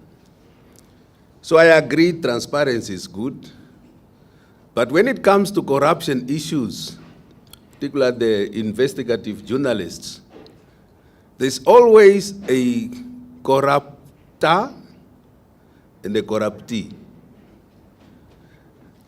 Now, in that business, there are big people with money. They come, rightly so, they must drill. Can you imagine drilling in the sea to get that thing so that it is used there? And now you are working with people. I'm not talking, and we are wrong also to say that if there's transparency in government, that the problem is solved. Of course, I don't dispute it. We are governing. But it must go down to the others as well. The others meaning, because here are this simple person, maybe he's a worker, and somebody comes with, he has never received this amount of money, and the temptation is there. But he's right in terms of we who are transparent so that people know who's coming, why is this person coming, how are the agreements, and so on. There is right. But the aspect that I wanted to highlight, which I did in Walvisbay, and I know government is trying. I heard somebody from Mines and Energies there, even us from the transport sector, because we have marine transport. That is not the transport in the sea. The time has come for us to capacitate Namibians in terms of training, so that they understand, and they should not only wait to be told. Train them. I saw many young people there, energetic. Train them to understand what is happening, to go on these ships and all these things, or even those in the oil sector to understand. Because that helps with the credibility. You have your own people there also, working together with these others. Training for me is also very important, equipping. Because if you do not know what is happening and somebody can just tell you and say, man, my friend, this is it, then the country is gone. So that is the angle that I wanted to bring to what Mr. Hopwood there said, oil discovery, because it can be a case. It can be a case. We can be a case, but but for us in Namibia, we look at it as this is our resource that must benefit Namibia. And therefore, people be trained to understand the broader things. Young people are there. We have to train them to understand. You know? Then I also want to touch something, what was it? The assets. The assets, yes, assets of public servants, yes, because we are public servants. There's nothing secret about my asset, but there are others maybe who are not transparent. But the point is, I don't know how it is, because this perception also that is only in the public sector, he did not say it, I'm just adding. Only in the public sector, in particular the public servants, the political public servants, I think it's just a small portion of the problem. It should go beyond. I don't know, I cannot speak on behalf, but I see my good colleague,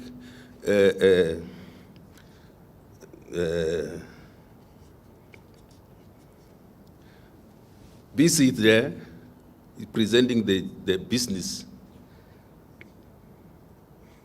I don't know how it's regulated there, because the impression that everything in the private sector is my own money is not always true. And you made reference to the fish road with the Icelandic. Sometimes we must go deeper and see who is, even a rich business person, all of a sudden, doesn't matter what color that person is. And all of us just start to clap hands. Oh, he worked for his money, there's no problem. But we also need to investigate there. It's also important. It's also important. It's also important, but otherwise I don't want to downplay the essence of what he has raised. The issue of reforming the laws, whether it is the fisheries and marine resources laws, whether it is any law, when it is discovered that there are loopholes, must be, closed. Because a law is a dynamic thing to regulate activities, real activities. So it must also be dynamic in terms of adjusting it, in terms of reviewing it, in terms of amending it, and so on. This absolutely, if grounds exist, we are busy now, for example, in the ministry there of transport. We're making progress with reforming some of the ordinances that date from I don't know when. So that is applicable to all over. But it must be based, not because so-and-so did this, but it must be based, yes, there is a loophole here, section with this and this, close it. So I agree with him there. But overall on asset, also the other aspect, we're dealing with the private assets. What about state assets? So I'm glad to use this platform to say that yesterday we submitted to Cabinet at least a preliminary state assets. What is the assets of the state? Whether it is houses or farms or assets, as per Schedule number 5 of the Namibian Constitution, that says that all those assets that belonged to the previous administration becomes assets of the Namibian state on the 21st of March 1990. Question is, are all those assets back to the Namibian? No. If you ask me, the preliminary asset register that we submitted yesterday is just a preliminary, and it shows us that there are so many other things that we need to investigate. Houses of government then are in private hands, not after 21st of March. Just as the country was rushing to independence, some, not all, some of those that were in charge are still in possession of those assets. So it is a very important subject matter, whether it is assets of public servants or political leaders, or whether it is assets of the state in particular. And that process that has now started yesterday must continue to unravel all this. Sometimes we clap hands, but it is an asset that this person has that is not his or hers. It belongs to the state, and the state is the Namibian people. So that would be my comment on that one. The others, I don't think I have any comment. I just wish you well. Continue. Again, as we said, the strategic plan is not complete. It can only be complete once the objectives that are set and the actions that are provided for are accomplished. And there's an impact, positive impact on those that are meant to benefit from it. Thank you very much. All the best for the rest of your workshop. Thank you.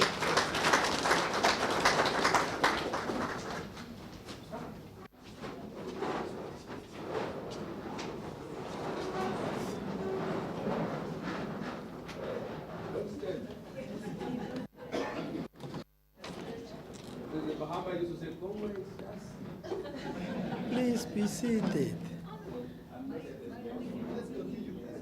Thank you. Thank you. Thank you. Okay, Bonde DPM. Can we continue, colleagues? Yes, there are other questions that were not answered. And as members of this gathering, I want to give the floor to any one of us who would want to provide an answer, not in any particular order to the question as there were questions, but to make comments or whatever, because it was said these questions were posed for all of us to answer. Can I give the floor to anyone who would want to pick up one concern and try to provide a solution or answer?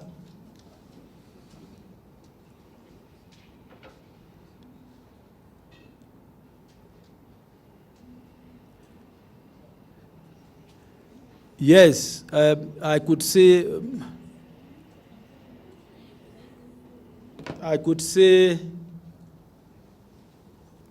my brother from Justice, and then followed by the doctor at the back there. Yes, in that particular order. Can you circulate the mic to our prospective respondent? I hope you answer on the Whistleblower Protection Act. Thank you. Okay, okay, thank you. My name is Silvans Nepunda and I'm from Ministry of Justice. And I just want to touch a little bit on the concern or query that raised by Graham. So, as Minister of Justice, we are one of the active stakeholders in the implementation of the strategy. So I'm happy to say that we don't miss our meetings. And in terms of our actions, as we have provided, we mostly responded and answered in terms of our actions. The actions speaks for themselves. So to come to the issue of that raised by my brother, so we are in charge of the Whistleblower Protection Act as well as the Witness Protection Act. So in terms of our actions, we must implement same, and we're happy to say that we have so far implemented the Witness Protection Act. As of last financial year, we have the ministry has appointed the acting director, who is our current deputy executive ED, and as I'm talking now, the position has been advertised for the director, and I think it will close the end of this month. So when it comes to the Whistleblower Protection Act, so we haven't yet implemented or it's not yet, or this has been promulgated. It's not yet, it's not yet in force, and this is beyond our control. So it's just because of the financial constraint. So we do not have mind to do that. We decided we wanted at first to kill one bird with, two birds with one stone. That was not possible.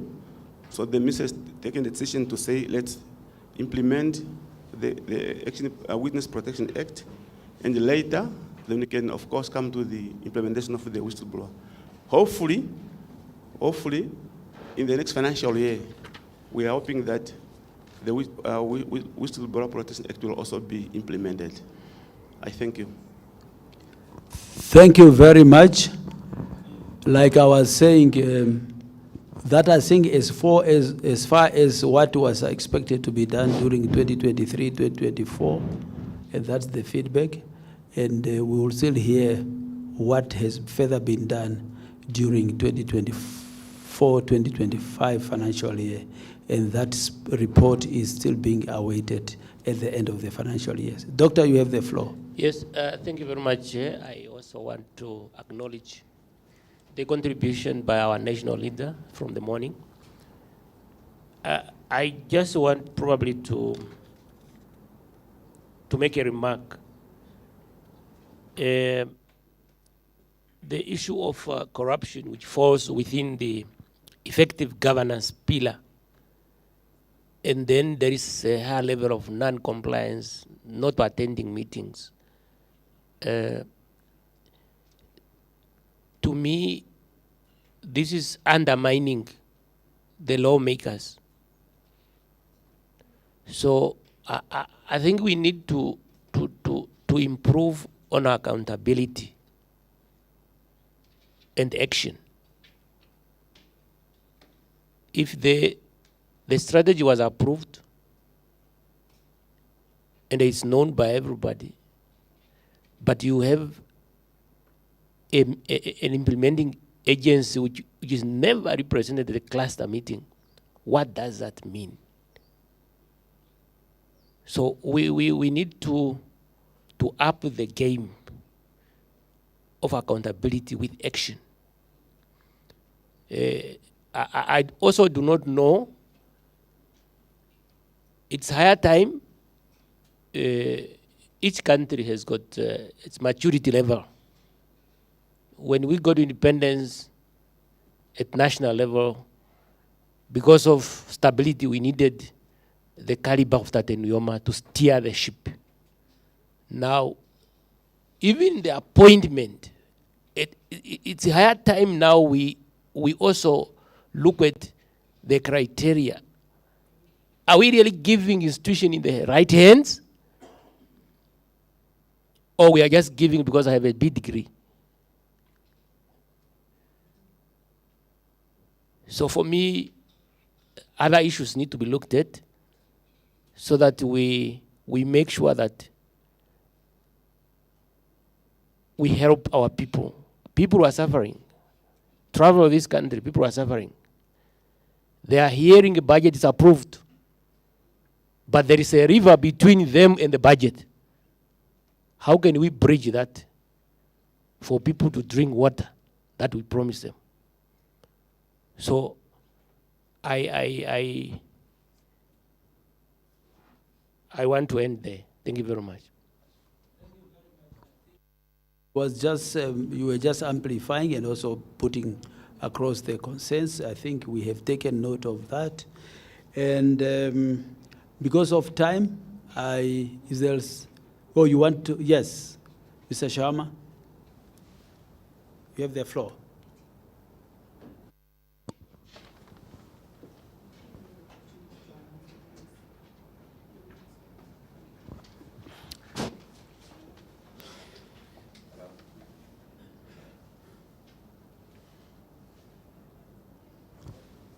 Technicians, your mic.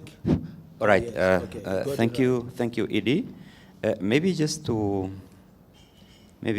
provide information, or maybe to respond to the question of Namibia joining the Extractive Industry Transparency Initiative.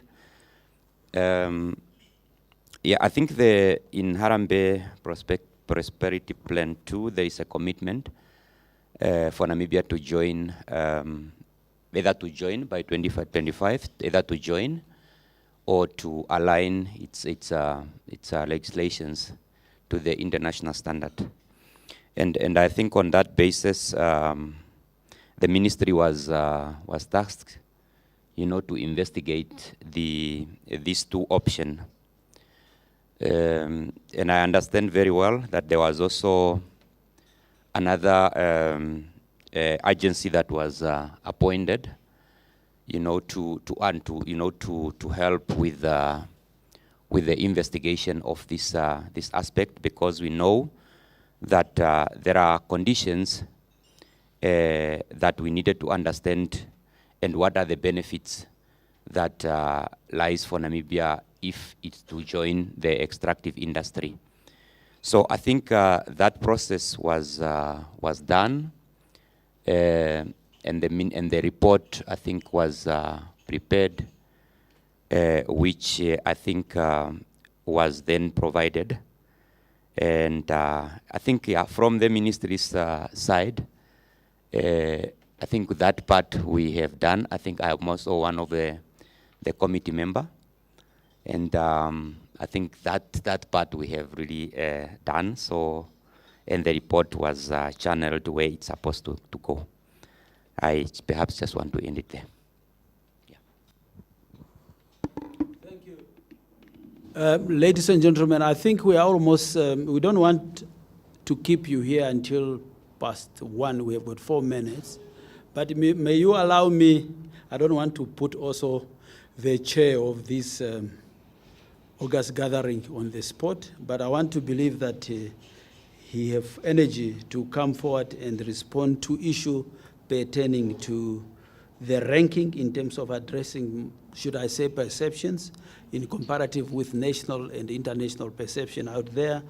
And then the issue of the APRM, that is the African peer review mechanism in terms of its implementation of the strategy and action plan.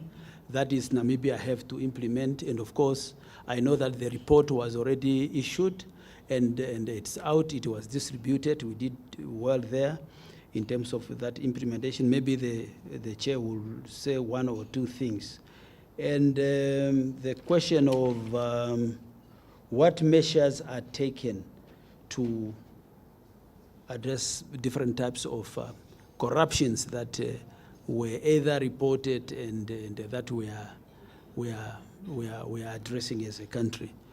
Mr. Chairperson and our DG, may you please maybe provide some of those answers, and then you do your concluding remark before we close off. before the closing remark by advocate. Yeah, if you can.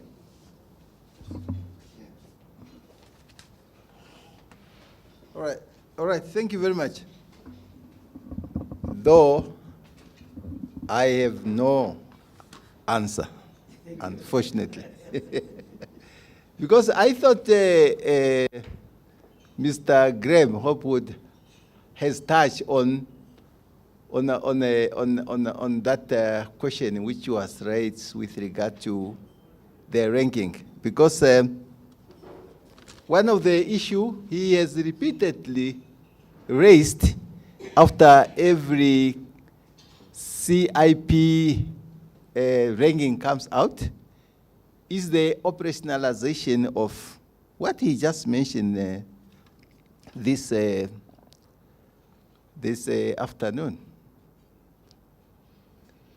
The operationalization of whistleblowers protection law, operationalization of access to information law, among other issues. But then again, I need to mention that, you know, the benchmark that is used, the measurement which is used for ranking countries, many countries are no longer paying serious attention to it, the Transparency International, because this is somehow a very confusing measurement. The reason being that they call it, okay, fine, perception matters. It is what was also said in some of the discussions. But now, problem with them is that they can assess 2 or 3 countries, but not on the same indicators, different things. And sometimes when you wanted to get an answer as to where do I need to improve next time, the simple answer they give you is that just take this one as a mere perception, because they are not in factual information. That's why. Look, how many years have I been at the helm of the ACC? Not even a single moment that somebody claiming to be a representative of Transparency International has approached ACC just to be addressed on what we are doing. I'm not saying that to satisfy the person, no, just to give what we have. And then the person goes and then they make their own assessment. So SADC has come up with its own tool now, because we have realized that this one is not taking us anywhere. The Global Network, this is the network that was established by the United Nations General Assembly. That special meeting, which was held by the General Assembly of the United Nations on corruption in 2021, because that's when this network was launched.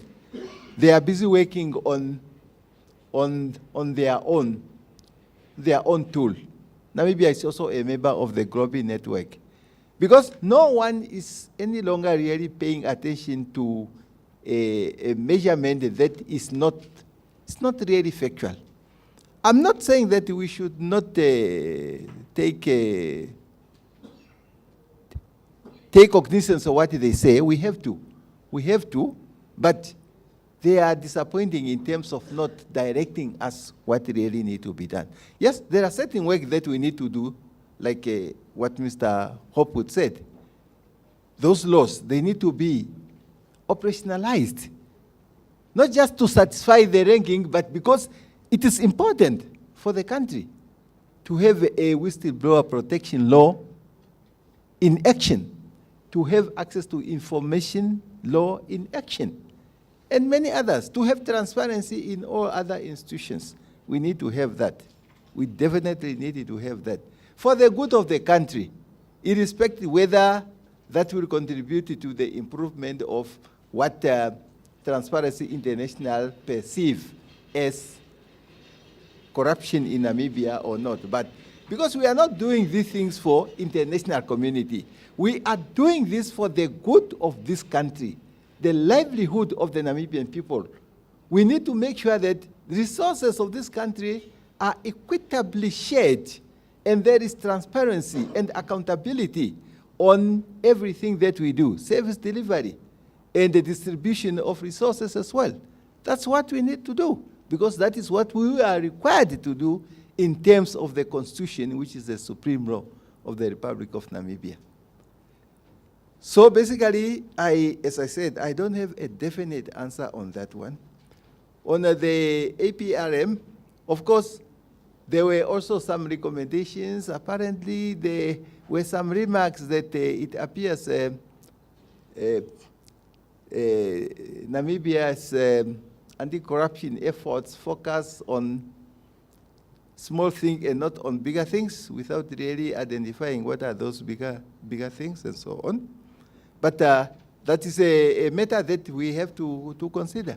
You know, sometimes when the recommendations are not really coming out and they direct you to, this is what we are talking about, then they just leave you in a kind of a dilemma that you are not really able to focus. But a recommendation from APRM definitely, as you have referred to them, Mr. Hopwood, we need to, all of us, including you, are a partner of the Anti-Corruption Commission. Let's see how best we can address those recommendations effectively. Definitely, we need to do it. We don't have to run away from some of these things because we are part of.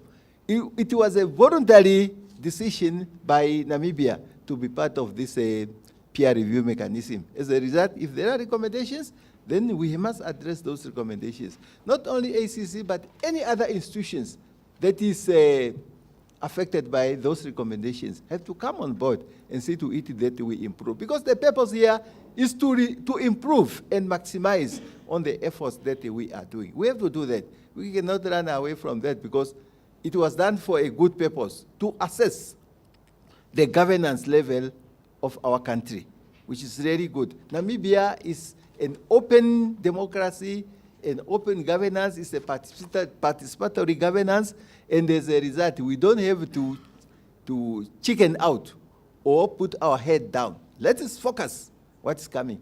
When criticism are there, let's face them and improve. Criticism helps to improve our status quo. That is what is important. Let me then use the opportunity to thank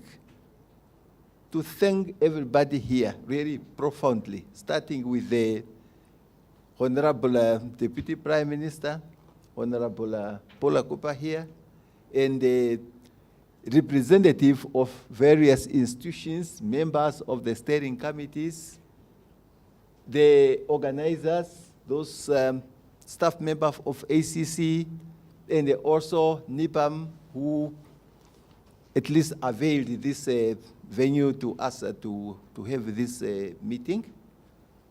And everybody of you, I cannot take for granted that you could find time to be here, until this time for that matter.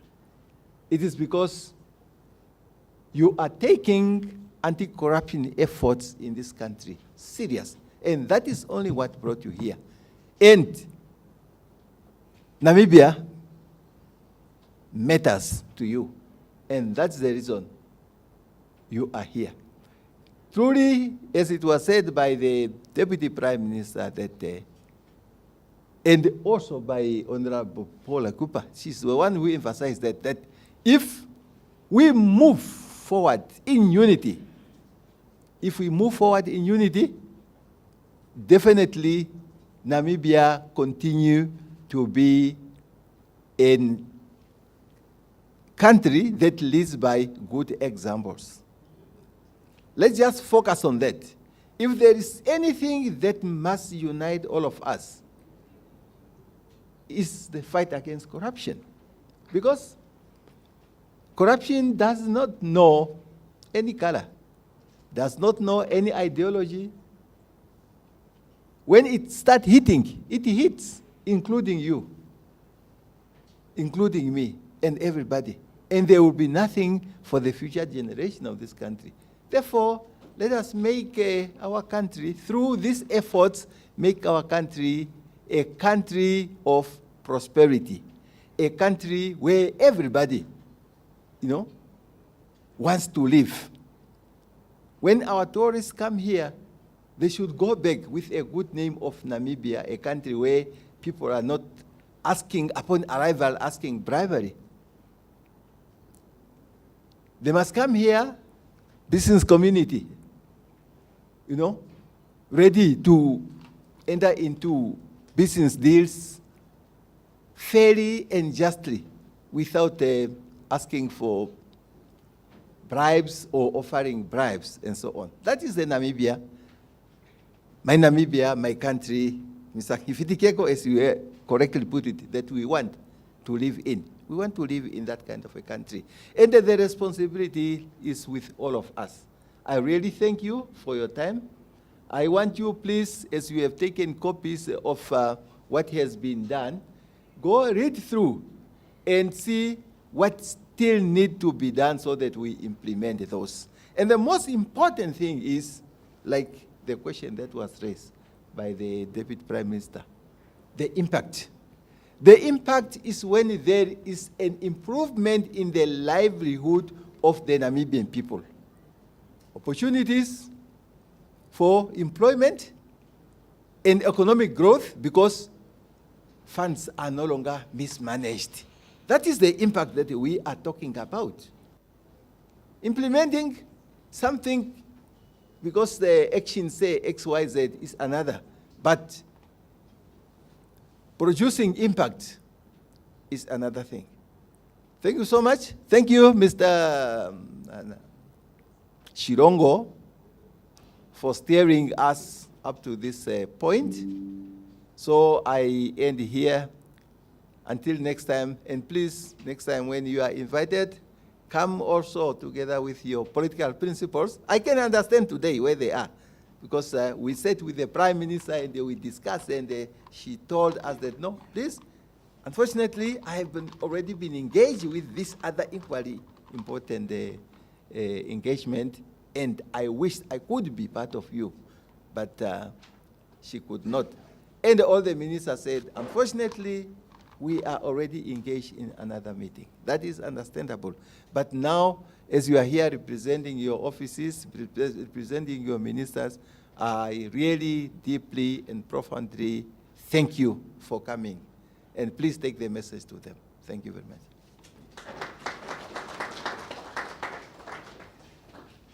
Thank you very much, Mr. Noah and Director General of ACC, for having delivered. I would assume this is the closing remark on behalf of also Mr.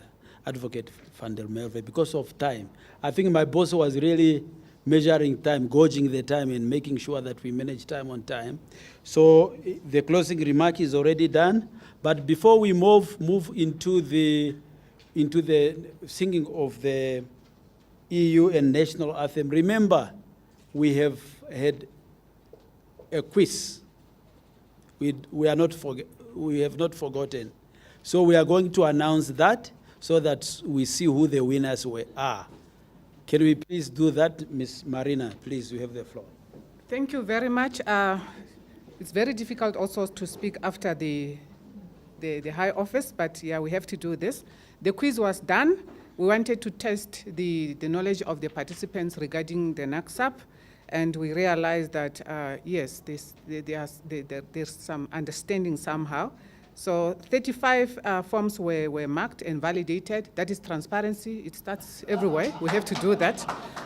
And then here, none of them got 7 out of 7. But fortunately, we got 5 people got 6 out of 7. And I'm going to call their name on behalf of the Director General and the Deputy Director General and also the ED of the ACC and all the members here. I will hand over the gift that we have for them here. And please, as they come forth, clap their hands for them because it's a big event, this one. Mr. Uriap, you are going to get a cooler box. Can you please come forth? Mr. Ananias Nashiku. Mr. Ananias Nashiku.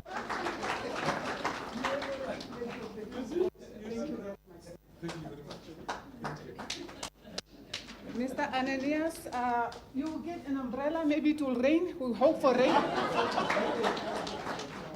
Branded ACC. Miss Geraldine Itana, please come get your cooler box. And here we have two former Nacsap secretariat. We're gonna wipe off your tears with two t-shirts. Miss Shizabulio and Salman Gola, please come forth and get your t-shirts. Madam, thank you so much.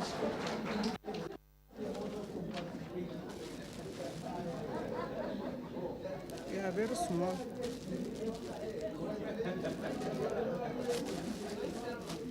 Where's Selma? I'm done. I don't want to keep you too long. I don't know which size you're gonna give it to your son or whatever, but thank you.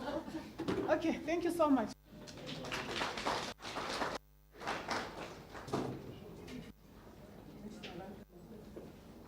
Really, ladies and gentlemen, there's no much of the winners and losers. We are all equal and we have all won. Yeah, it is just something that others have performed better than us. But the question is the impact.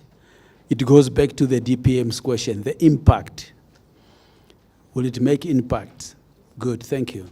With that said, ladies and gentlemen, we are almost coming to the end of our program of this event.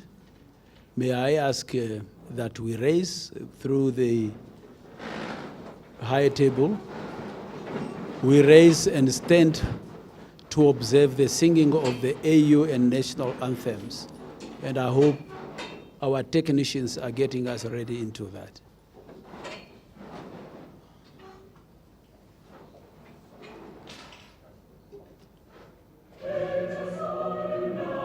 Celebrate together the victories of our liberation. Let us dedicate ourselves to raise together to defend our liberty and unity. Oh, sons and daughters of Africa, fresh of the sun, fresh of the sky. Let us make Africa the tree of life.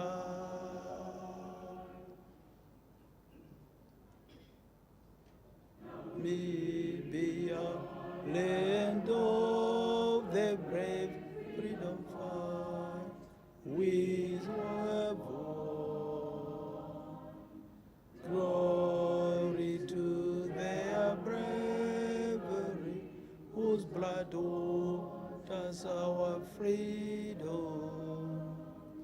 We give our love and loyalty together in unity, contrasting beautiful Namibia, Namibia, our country, beloved land of savannas,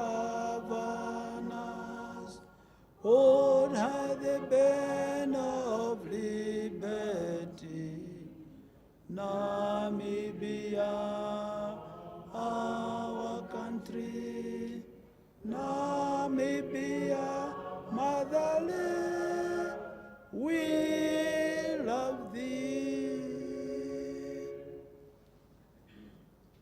Thank you very much.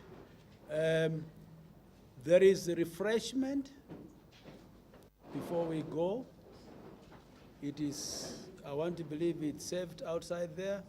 The instruction was that the head table should not move because for they will be served in here. Now I do not know now because the DPM has left. I think it can still be the same. Can we then allow the head table to remain here because you will be served here, and then we go out. It's a finger lunch. We then also interact outside there so that we visualize and conceptualize what they had just discussed here going forward. Thank you very much, and goodbye. See you later.